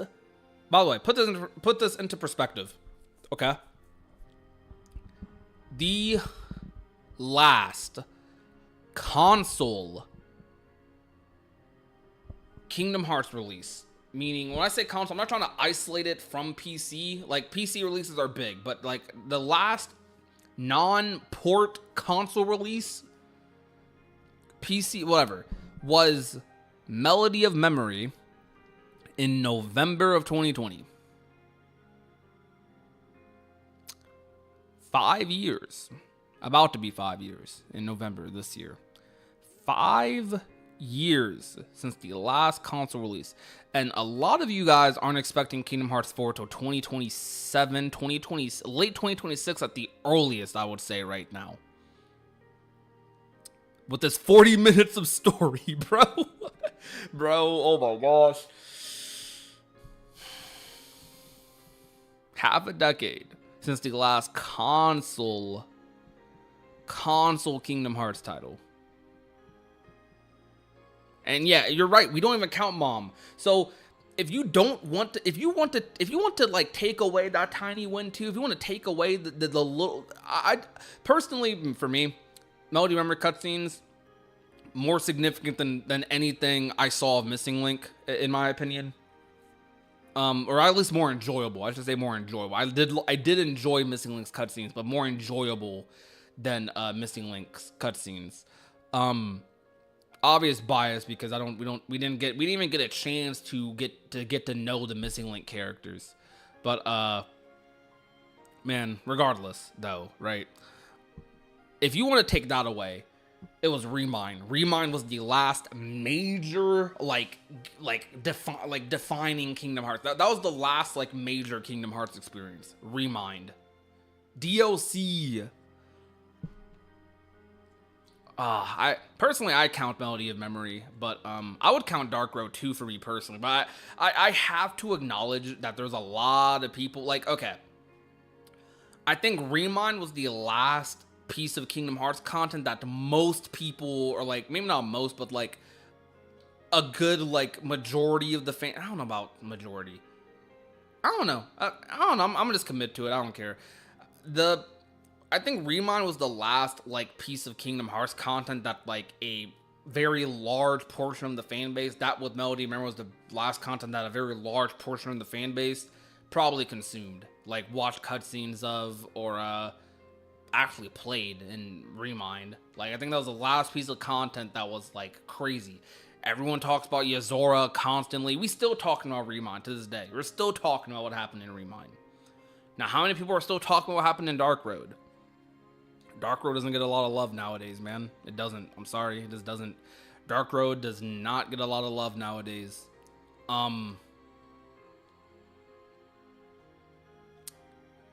It's a good game. It's just niche. Shoot, even Melody of Memory's ending, I think people talk about it a decent bit, but like it's not as often as Remind. Now, what are people talking about a lot? KH4. We were talking about the KH4 wait. Oh yeah, I love rhythm. Well, I don't love rhythm games, but like Multi-Memory, to be honest, was my first rhythm game. So like I love what I played of that. When you say half a decade, it really is crazy.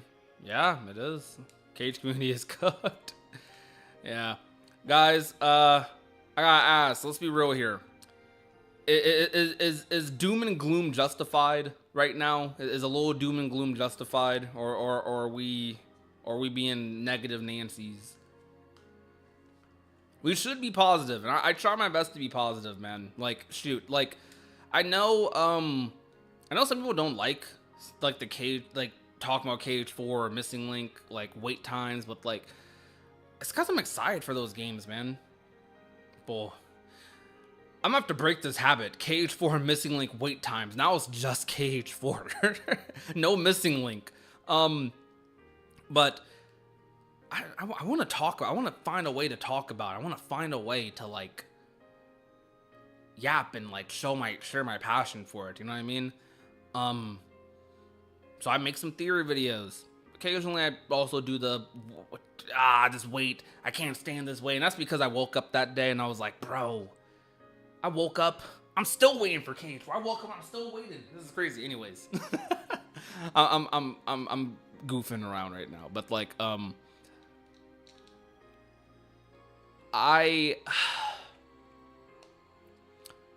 is this music hidden? This music's kind of hidden right now, but I want to see the franchise flourish, man. And it feels like we're in the trenches. I can't wait to see Star Wars in KH4 though. Yo, Sony Novice, what's good? Yo, guys, shout out to Sony Novice in the chat. They are one of the best Kingdom Hearts YouTubers right now. Like, way better than me. I'm not even trying to be like that guy. Like genuinely, they make movies. They're the Kingdom Hearts like movie maker. They make KH movies. They make films. Check out their content. We should try to be optimistic. Yeah, I mean, dude, I feel like okay, this sounds crazy. Call me out on my crap, please. I do talk a lot. I yap a lot. Meaning, there are a lot of times where I am positive, but there's also a lot of times where I'm negative too, because I talk a lot. I do still feel like I'm one of the more optimistic people when it comes to Cage. Because despite me talking about the wait period, despite me acknowledging that, I could sit there and not tweet. I could sit there and not make videos. But I'm still here, bro. I'm still talking. I'm live right now. I woke up dehydrated. I woke with no one. I dehydrated. I see my friend, one of my other creator friends, text me saying Missing Link got canceled, and I join a call with them. We yap about it for a little bit before I go ahead and stream. And I'm just like, bro, it's shoot. My partner. I probably woke up my partner. I'm kind of loud. I need to be a little more considerate. But like she's probably asleep right now. Hopefully asleep. And I'm not in bed with her right now because like I'm over here talking about this. Like I don't know. I'm here. I will always be here for Kingdom Hearts. What the bumbleclot is this, bro? This is Missing Link's canceled, bro. It's canceled. But to my point, I'm here. I'm still here. Whether I'm being, some days I'm negative, some days I'm talking, I'm being positive, talking about theories and stuff, but there's only so many Kingdom Hearts 4 theories I can make without Kingdom Hearts 4 being out. Now, when I say that, what I mean is, I could probably come up with theories infinitely. I could, but I personally have more motivation to make theories, to make Cage content, period, when I'm hyped about Cage. This drought, I'm still hyped for Kingdom Hearts. I'm still excited for Kingdom Hearts. But this drought, we run on fumes, man. I'm gonna still make a new video. I'm gonna make multiple videos. I'm gonna probably make a video this week not talking about the missing link stuff. I'm still here, but like I will be here whether there's no news, whether there is news, or there is a trailer, or there's not a trailer. If Kingdom Hearts got canceled tomorrow, I would probably still be a Kingdom Hearts YouTuber. I mean that genuinely. I probably still would be. I would just have to turn into a video essay channel talking about like other aspects, or maybe I become a rando YouTuber. I actually have been thinking about becoming a rando YouTuber. Also, Gohan, the GOAT, Gohan, hold up. Gohan is in my stream? $2 donation? Yo, thank you so much. They better give us a nice KH4 trailer. Bro, a KH4 trailer would hit right now. Like, so much. Oh, man. By the way, follow my Twitter if you haven't. I'm not, like, okay. Like, I try to remember. I tweet a lot. I mostly engagement farm on Twitter. Well, I don't know. Okay, I definitely engagement farm a lot on Twitter, but I I also yap a lot about wrestling. I've been slowly using Twitter as a personal thoughts thing. I mean, I've always used it as that, but I have like periods. Some days I tweet a lot, some days I don't. If you want to hear like some raw thoughts with a little bit of like engagement farming, go to my Twitter. Follow me, follow your boy. So I tweeted 3 hours ago. I think now is a good time to drop a KH4 trailer. I think it is. I don't even know if I feel like going through this live stream and like trying to clip it for videos. I kind of feel like I might just make a whole separate video about Missing Link. I'm unsure. I'm really unsure.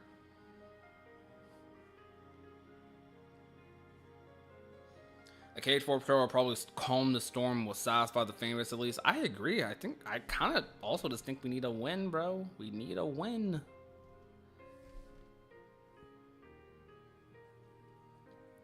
What will you do when the series is finally over? What franchise will you cover? Oh, well, I guess I answered that question earlier. Genuinely on this channel, I do want to be a KH person. I don't need new information to talk about KH, but I will say there is more motivation when there's new stuff. Does that make sense? Does that make that track, guys? I don't know. Like, I feel like it's the same reason you guys joined this stream today. You join, but in a in a less negative connotation or context. A lot of you found this stream today because you saw the news on Twitter and you got the notification, and because this is Kingdom Hearts news, you came out. Whether it's to vent about your frustrations, whether it's to share them with me, whether it's to hear what I have to say. You came here because you saw Missing Link got canceled and you're here to read what chat has to say, or hear what I have to say.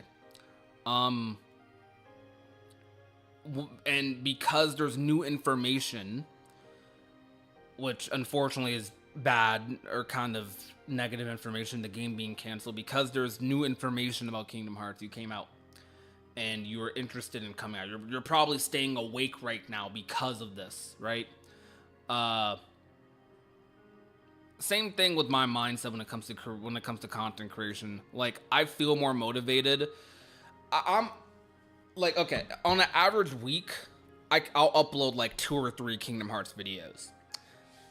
If I'm hyped, if I'm excited, if I'm pumped up because Kingdom Hearts is going crazy, I'll probably upload a video every day that week. Honestly speaking, I will probably end up uploading a video every day this week because of this news. I don't know how many videos I'm gonna end up making about this, but it's information. Well, when there is information to cover and when there is new information, your brain starts spiraling. You saw me live on stream go from, we started the stream saying we're cooked, Missing Link. I was leaning towards this is a bad thing. And then as you saw the stream go on 30, 40 minutes in, you heard me go from, this is mostly a bad thing, I feel bad for the devs, to, I actually think this might be a net positive. And Gohan, thank you so much for the membership. Yo, I appreciate that. I thought you was playing Smash at 2 in the morning. Yo, Aaron, I thought about it, bro. Yo, Aaron, we are about to replace the Smash streams. Okay, not replace, but okay, maybe replace my favorite word. We're gonna replace some of those Smash live streams with KH2 Rando. I have become addicted to Kingdom Hearts Rando. Low key, part of me is thinking about playing Rando right now, but might not be a good time. I think part 3 will release before KH4. Who knows, man? Also, let me see the votes. So let's look at this. The chat votes. So I know my screen's cropped, my bad, but 700. Oh my gosh, 700 of you clicked on this poll, guys. Holy crap. Okay. 20% said I'm happy. The fact that even 20% said they're happy, that's kind of insane, actually. 20% said they're happy, bro. 42% said they're conflicted. More people are saying they're conflicted. 37% said they're depressed. It's kind of crazy because look, I guarantee you, if this was KH4, you would not be conflicted. You would not be, most of you would not be conflicted. Most of you would not be happy. I guarantee you, if it was KH4, 80% minimum would be depressed. So like, it is just poll numbers, and like, shoot, that's almost 800 out of millions, multi-millions of Kingdom Hearts fans. But it puts into perspective that, like, just a little bit, even for this small section of the Kingdom Hearts community that we're in my fan base, it puts into perspective that, bro, not everyone was vibing with the mobile game stuff, right? I waited 3 years for Missing Link. I'm old now. Bro, look, I've accepted that I'm gonna be playing KH Tom in my 30s. It's dead. You said, look, Topaz said it's dead with the exclamation point. You happy, Topaz? I don't blame you. Look, some people on Twitter, I'm gonna predict the next 24 hours. Well, I don't want to manifest it, but I'm gonna predict. I kind of feel like there might be some infighting in the community over the next 24 hours, 48 hours. I don't know. We'll see. Who knows? Because the reason I say that, I think some people are going to 100% feel like Missing Link shouldn't have gotten canceled. They're going to be sad. They're going to be, I guess, grieving over Missing Link. And they are going to see these other people who absolutely are dancing, bro. They're doing the gritty on Missing Link's grave. Like, they're over here freaking floss. I don't know if they don't do the floss anymore. Look, I'm not that old. I'm only 24, but I don't know why I said the floss. I'm over here acting like I'm a boomer or something. But still, they're over here dancing, bro. They're dancing on Missing Link's grave. They're moving, doing the TikTok rat dance. That's what they're doing on Missing Link's grave right now. But the people who are sad and hate that this happened, hate it, are going to see those people on Twitter. They're going to start fighting. You're going to see some subtweets. Shoot, I might subtweet.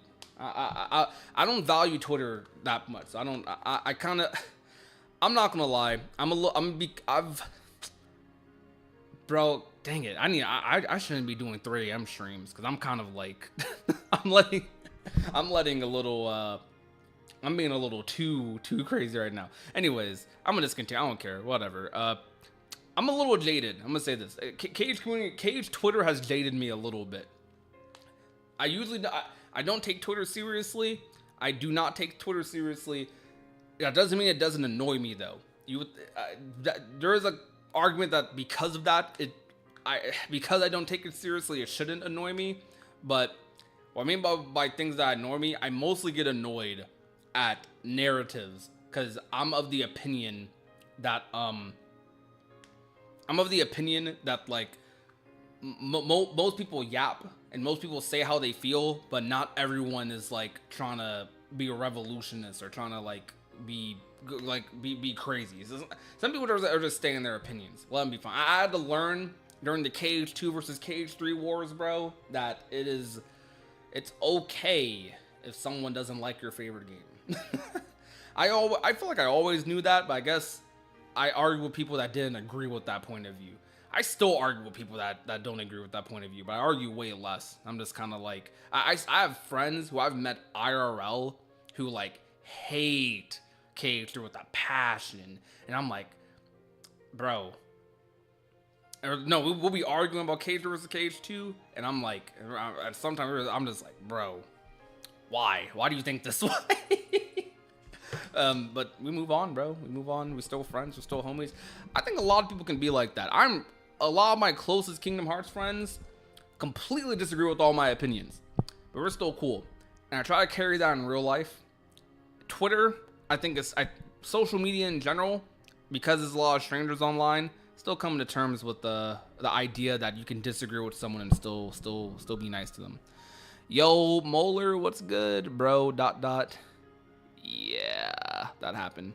KH4 is next, mark my words. Topaz, we are not manifesting this. Look, we not manifesting that. We're not. If KH4 got canceled, I would be depressed. I would be dooming and glooming to an annoying degree. Y'all would hate me. I would be doom posting my butt off. I would be so sad. And that's my grieving process. I'm gonna be posting videos like, bro, KH4. I don't know. KH4 ruined my life. I wouldn't do that. That's too extra. But like, right now I'm laughing. But like, I think I'd actually be like depressed, like genuinely, if KH4 got canceled. Who wants KH4 to get canceled? Someone check on KHML. KHML was in the stream earlier. They were telling me that Young Jump interview was important. I don't know if you're watching the stream, KHML, but I don't know about that Doom posting video, my guy. I'm gonna just leave it at that. I don't know about that one. I'm not happy Missing Link is gone, by the way. I am not at all. Well, okay, yeah. I'm not happy Missing Link is gone, but I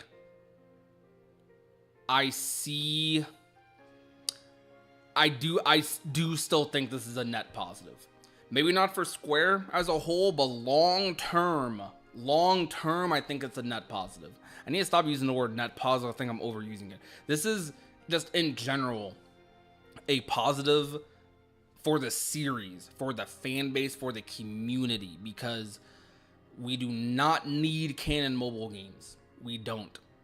And it's mostly because it's canon. Look, if Missing Link was not canon, guys, I wouldn't care. I would still talk about the game. I'd still hype it up, but I wouldn't have to talk about lore. I wouldn't have to talk about, like, that aspect of it. I would just be able to play it casually, and it would just be a fun Kingdom Hearts game in the background. It's weird, because I feel like 10 years ago, Kingdom Hearts fans wanted everything to be canon. And even if something wasn't that important, we tried to make it important. And it's because, to be fair, Nomura has very much so developed a fan base and developed a viewpoint of himself in his writing that he does try to make everything canon, because he does. Even if it's not immediate. Shoot, Recoded introduced data elements to Kingdom Hearts to a significant degree. Recode expanded on the data elements from Kingdom Hearts 2. And then Union Cross makes it a massive plot point to Daybreak Town and its story. Even reintroducing aspects about reviving people via data. Like, that's an example of a KH game that wasn't important at one point that is now starting to be a little more important. If guys, okay, would you guys be more okay with Missing Link if it wasn't canon? Like, is your problem with Missing Link that it's a mobile game, or is your problem that it's a canon mobile game? Like, for those of you that didn't like Missing Link.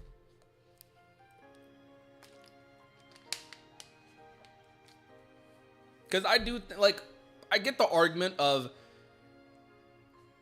with Missing Link, if it's going to be a mobile game, at least I get some new Kingdom Hearts lore. But I do think, I probably used to not have this take. I don't know. I think when Union Cross or Unchained first came out, I was probably okay with like the idea of the mobile games being canon. You know, matter of fact, I used to follow Key Browser in 2015, and for a long time, I didn't know. We didn't know if Key Browser was canon until like the last minute, like till like the ending, until it became blatantly obvious that it was, right? Gamers was going nuts in his video, bro. I'm definitely about to watch that, but I feel like it wasn't until after Union Cross and maybe even after Dark Road that, even though I don't like that these stories are canon, it's less that they're canon and it's more like, well, yeah, it's more like these stories are so good and they're canon. They're so good that I want to see it voice acted. I want Ava's voice actor and key back cover to get a chance to voice act that cutscene with Lushu, you know, like when the bell tolls, or like Lushu's roll cutscene, one of the most iconic cutscenes from Key Browser to me. When they both like strike each other with their keyblades and the bell rings and it starts the Keyblade War. That's iconic to me, right? When Gula is sitting there explaining to Skull and the player right before Shalizia is about to get killed in Union Cross, like they're all these sequences are happening and they're not voice acted. They're not, hi Xenos. They're not they don't even have like the production of like an old school Kingdom Hearts game, like a KH2 or 1. I'm thinking to myself, like, bro, this could be top 5 cutscenes, top 5 moments in Kingdom Hearts, period. If it had some more production. And I know that if it was in that style, other fans could probably flock to the game a little more. But they don't, because it's a mobile title. Because it's a canon mobile title. They hate it. They're spiteful towards it. They don't want to play it out of principle, man. And I get it. I would argue it sometimes and I'd be like, man, come on, just give it a try. It's only a couple hours. But I do, deep down, I get it. I don't want to have to do that. I don't have to convince. Do you guys have to do much convincing to make your friend play KH2? Maybe to get into the franchise in general, but that's a different argument. I'm talking about do you have to convince someone to play Kingdom Hearts 2 after KH1? Do you have to convince someone to play Birth by Sleep after KH2? Like, do you have to do much convincing? They're already hyped from KH2. They're gonna play Birth by Sleep probably. Like, you don't have to do all that, you know? Like when someone plays Terra's story in Birth by Sleep, you don't have to do a lot of convincing to make them play it Ventus or Aqua's, because it's accessible. It's right there. It's not a mobile game. You don't have to read like a bunch of dialogue. It's just it's more enjoyable and consumable to play a game at your own pace, not watching a 5-hour video. And some fans have made it easier. Like I said, Damo's trying his hardest to make the stories consumable, because I know he shares a lot of the opinions I do when it comes to how good those stories are and how much lore they have. He shares a lot of those opinions with me.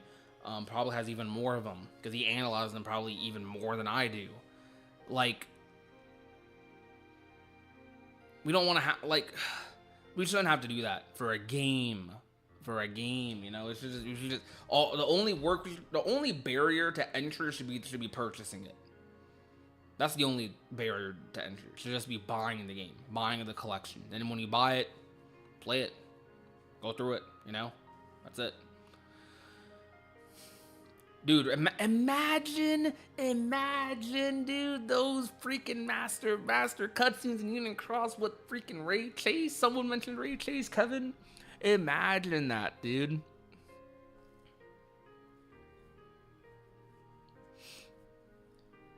That's such a good point. Kingdom Hearts itself has a huge stigma, let alone the extremely niche mobile game spinoffs that even some fans don't want to touch. It's sad. Exactly, and that's why, Eric, I'm not happy about this delay, but it's probably better long term that fans don't have to play another mobile game. Because look, we're talking about Union Cross and Dark Road being remastered.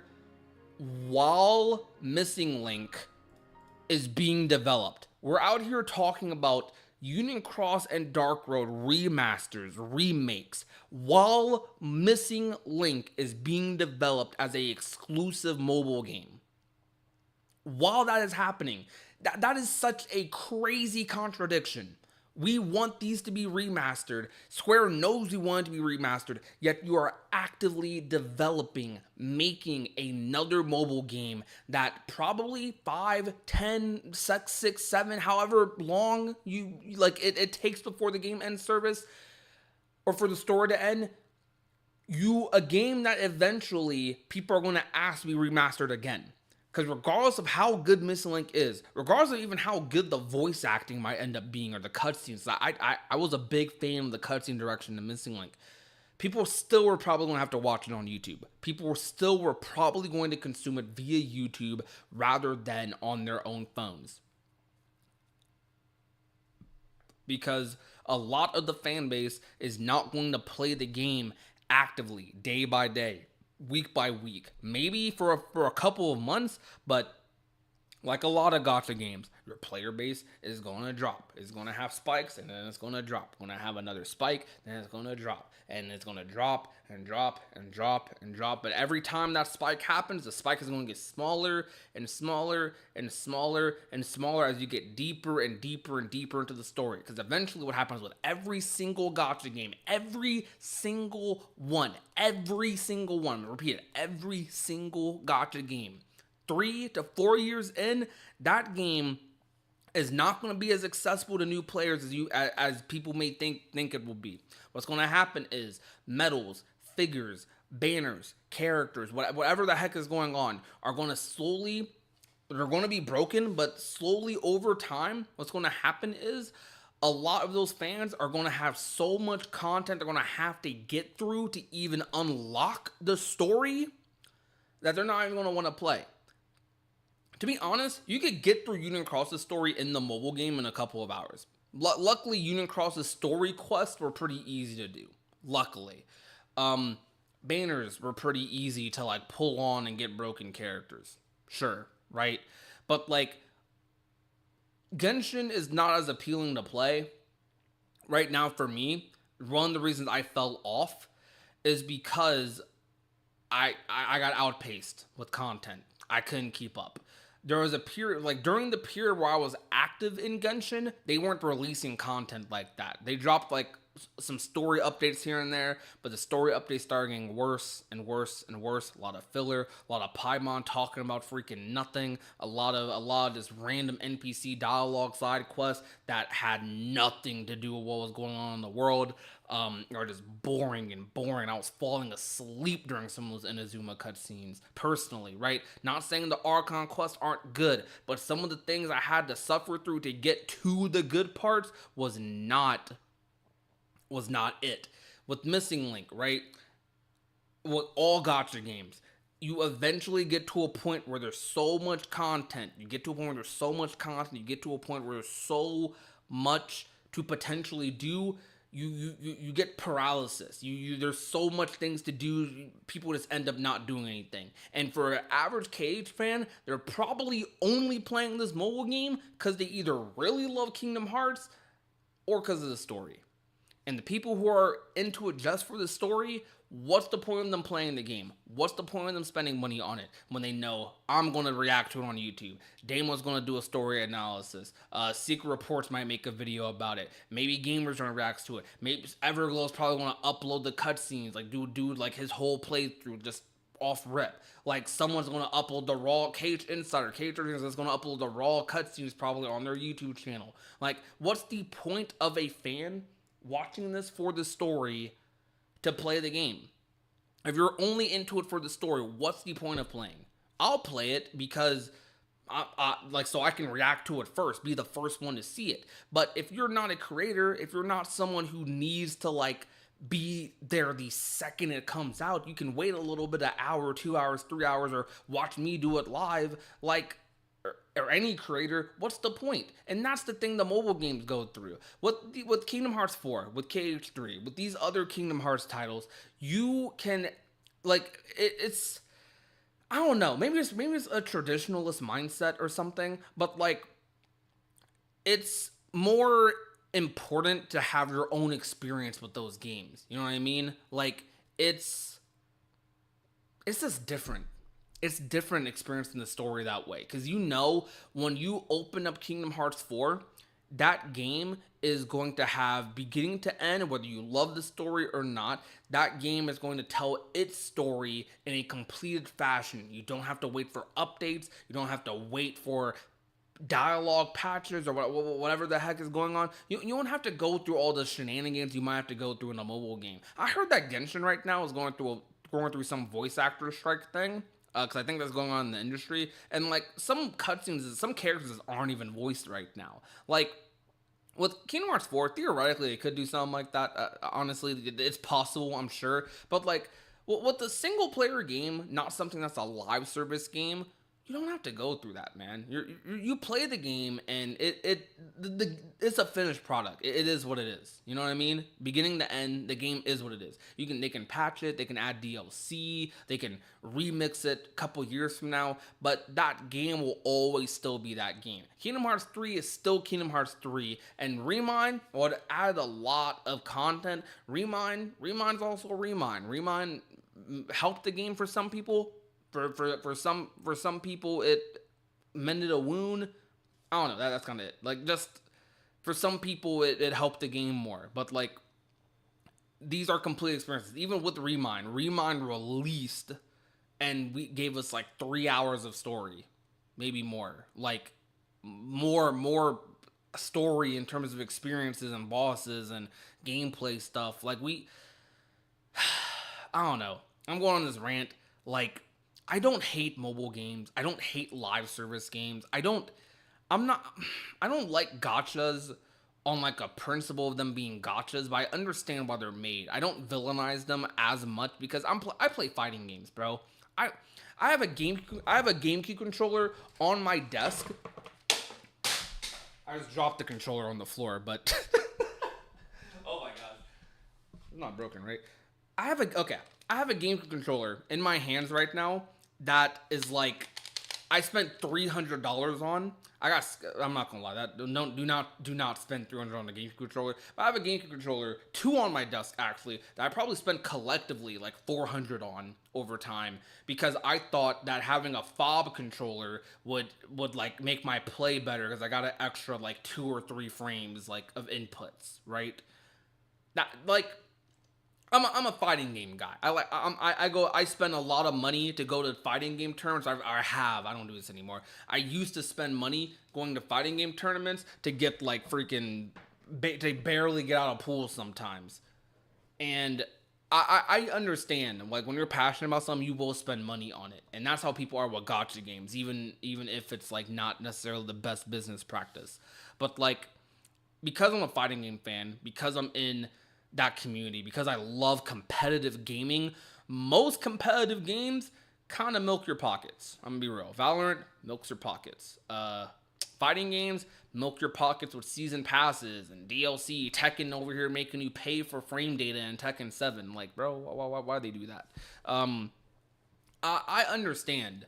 Like, I don't villainize gotcha. I don't villainize people who play gotchas because I understand the enjoyment of playing something actively. Like, I do miss that about live service games. A game you could get on like daily, like just to get your dopamine hit, weekly to get your dopamine hit, instead of like a game you play, probably never play again for 5 years. But still, I still prefer that because the experience sticks with you, man. The experience sticks with you. Like, we still argue about KH3 for whether it's good reasons or bad reasons. We still argue about KH3 5 years later. You would have thought these arguments would have died down. People still debate over KH3, man. I was debating over KH3 yesterday with some friends because every time I play KH2 rando with a certain group, we debated. But we're not being toxic, maybe a little bit, but we're friends, so we're allowed to be toxic to each other. I'm sure you guys have friends that are super $300 controller and you drop it. Yo, I definitely dropped a $300 controller there. Anyways, yeah, I mean, you have, I'm sure all of you have friends that like you you're toxic with, you're mean when you're doing banter humor. That you just don't like talk. You wouldn't say to a stranger because you know that if you like say some crazy stuff to a stranger, they're gonna be like, wait, what is wrong with you? Are you like that? Or do you hate me? They're gonna get like they don't know you, so you can't do that. But with a friend, you shoot the crap. Um. Anyways, what was my ramble? What was I ranting about? Oh yeah, gotcha games. I don't know. I forget what my original point was. I'm gonna be honest. I kind of forgot. My brain just fried. But um, we still talk about KH3 even now. People are still playing KH2. 15 years later, bro. Well, actually, wait, not 15. Almost 20. I said 15. Shoot, I'm thinking it's still a 20. 20 years, almost 20 freaking years later, bro. We're still playing KH2. Still playing KH2. It's probably the 25th anniversary of the Kingdom Hearts series. People still playing KH1. Speedrunning it. Rando. Like, we still playing this game. Kingdom Hearts 2 still getting hundreds of viewers on stream. People have made full-time careers, lives, bought a house, paid their rent off. People have some creators have kids, bro. They're feeding their kids playing KH2, playing Kingdom Hearts. Not many, but they exist. There's streamers out there that exist who are doing that. There's YouTubers, very few YouTubers, but there's YouTubers out there, that like they're doing it off of Kingdom Hearts. And like these games, man, they last. They freaking last. And these mobile games, the worry about these mobile games is that the mobile games are temporary. One of the biggest reasons I still talk about Union Cross is because of how good its story is. But there might be a day where I talk about Union Cross in a different light. Instead of talking about the mobile game, I get to push people to this other title. But let me rephrase that. The main reason I still talk about Union Cross is because of the story. The story is one of the best experiences I've ever had with the game, like period. And it's a mobile title I had that with. I want to say painful, but like it is painful, but not in like a dramatic like, oh man, I'm in pain. I hate life way. It's in more like this sucks way. You know how much it sucks that a game that I've been a Kingdom Hearts fan for 20 years, and I played Union Cross is one of the best story experiences I've ever had among KH1, 2, 3, BBS. Is one of the best finales, period. It sucks that I have to tell them to watch a YouTube cutscene. I have to tell them to watch the story on YouTube. I have to tell them to check out, Damo's Kingdom Hearts dub. Like I have to tell them to watch some story analyses maybe to understand some aspects. Like that's no way to experience a game, man. Like people do it. There's worse ways to experience stories. You could have to read a novel. I personally would rather watch mobile game cutscenes than read a novel. I have to like read. I'm not against reading books. I know it sounds silly, but like I'd much rather watch chibi models than like just reading words. But it sucks. Like that's no way to experience a game, man. That's no way to experience one of the best stories Kingdom Hearts has offered through YouTube. There's no way to do that.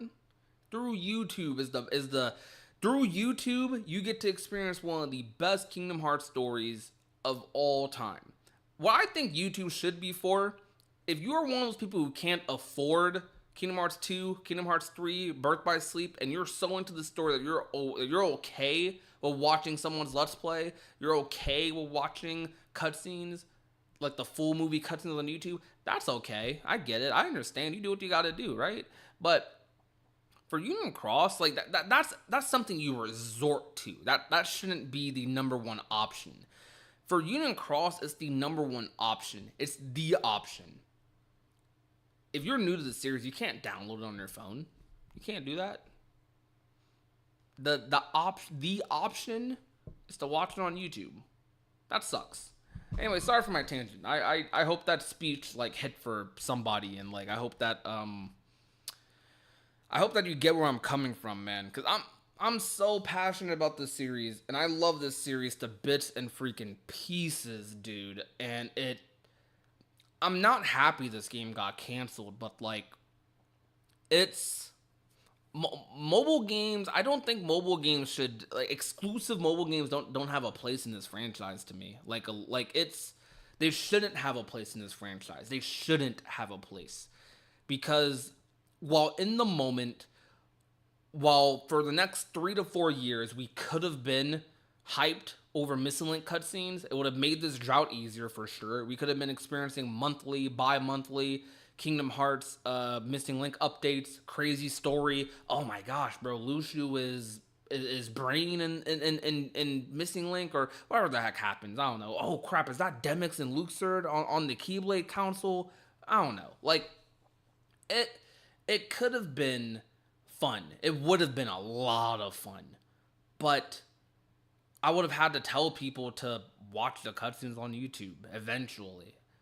They're like, I don't want to play this mobile game. I have to sink 20 hours into this mobile game, or I have to, I don't know, I have to sink hours into this gacha game to catch up. That's no fun. I have to swipe my screen for medals or whatever, like in Union Cross. That's no fun. I want them to be able to play like a cave experience they probably expect, or an experience that's something kind of familiar to them. It's not bad to change things up, but I don't think this is the way to do it.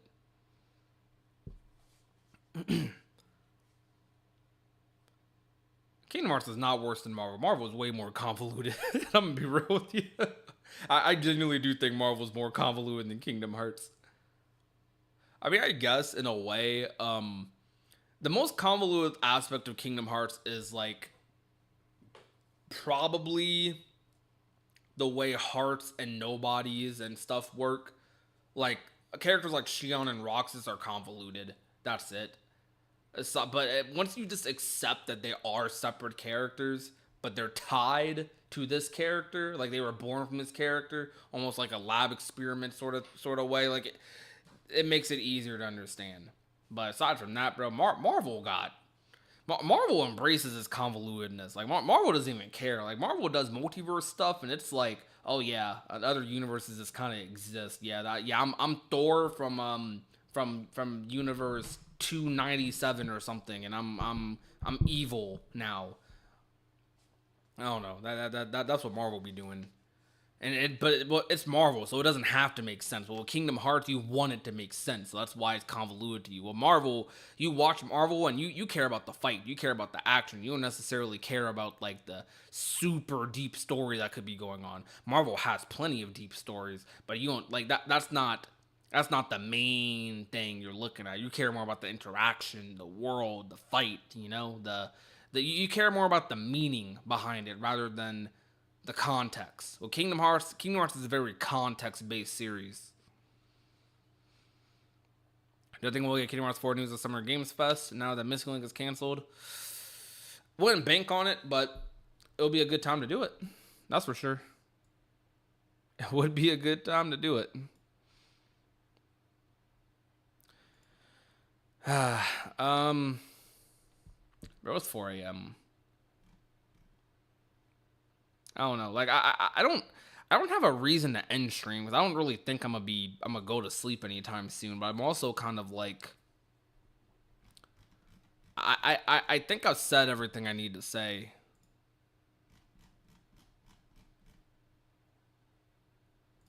I think I've said everything I need to say. Chat, I'm gonna head out. This stream's been 2.5 hours. I have rambled, I've yapped, I've talked a lot about this, and final thoughts.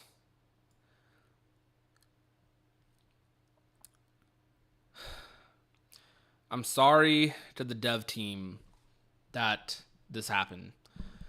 I'm sorry to Nomura. I'm sorry to Square Enix that this happened. I wish that Missing Link could continue in some way, shape, or form in the future. In maybe a console title, no gotcha elements. I think it could have been really cool to have a GPS feature, have a more IRL Kingdom Hearts fan base. And I wasn't hoping for this game to die like others were. I personally was not praying for this game to get canceled. I did not hope for this game to get canceled. I didn't want it to get canceled at all. But it is, and this is the reality we're in right now. Kingdom Hearts 4 is still in development. Kingdom Hearts 4 is the main dish anyways. If some of you were more excited for Missing Link than Kingdom Hearts 4, I'm sorry this happened. I'm sorry that a game you were looking forward to for 3 years got canceled. For those that played the beta, sure, you got to experience something not many Kingdom Hearts fans will ever get to experience now. So I guess you could take some pride in that, or maybe sadness. I don't know, whatever emotion comes out of that. I'm excited for Kingdom Hearts 4 still. We're still going to be yapping about KH4. It's been 3 years since Missing Link was announced, but it's also 3 years in, the game got canceled. I guess you could say the wait for Missing Link is over now. The wait's over. But the Kingdom Hearts 4 wait still continues. With that, though, I do think Kingdom Hearts mobile games, I don't want to see another Kingdom Hearts mobile game. With Missing Link being canceled, I don't want Kingdom Hearts mobile games to come back. I'm open to live service for Kingdom Hearts in the form of a fighting game, free-to-play fighting game, in the forms of an MMO, in the form of a piece of media that is significantly more accessible and more appealing to Kingdom Hearts fans. But an exclusive mobile title, I don't think should happen with Kingdom Hearts anymore. Kingdom Hearts 4, all the eggs are in the Kingdom Hearts 4 basket now. Every last egg. Every single last egg. Kingdom Hearts 4 needs to bang. It needs to hit.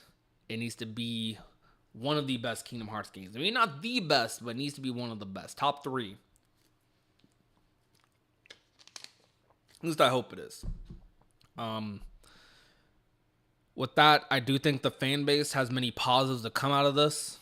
One of those main positives being that perhaps no longer will mobile games be a point of entry for the Kingdom Hearts series, or be a necessity to play or consume. But you know what? We're gonna end off like this. I'm gonna do one last Kingdom Hearts Missing Link joke. I guess you could say the missing game was found. That wasn't good. That was kind of cringe. I don't know what missing joke to do. I guess the game was truly missing. Missing forever. Yeah. I don't know. I guess the missing link. I guess the missing link guys were the friends we made along the way.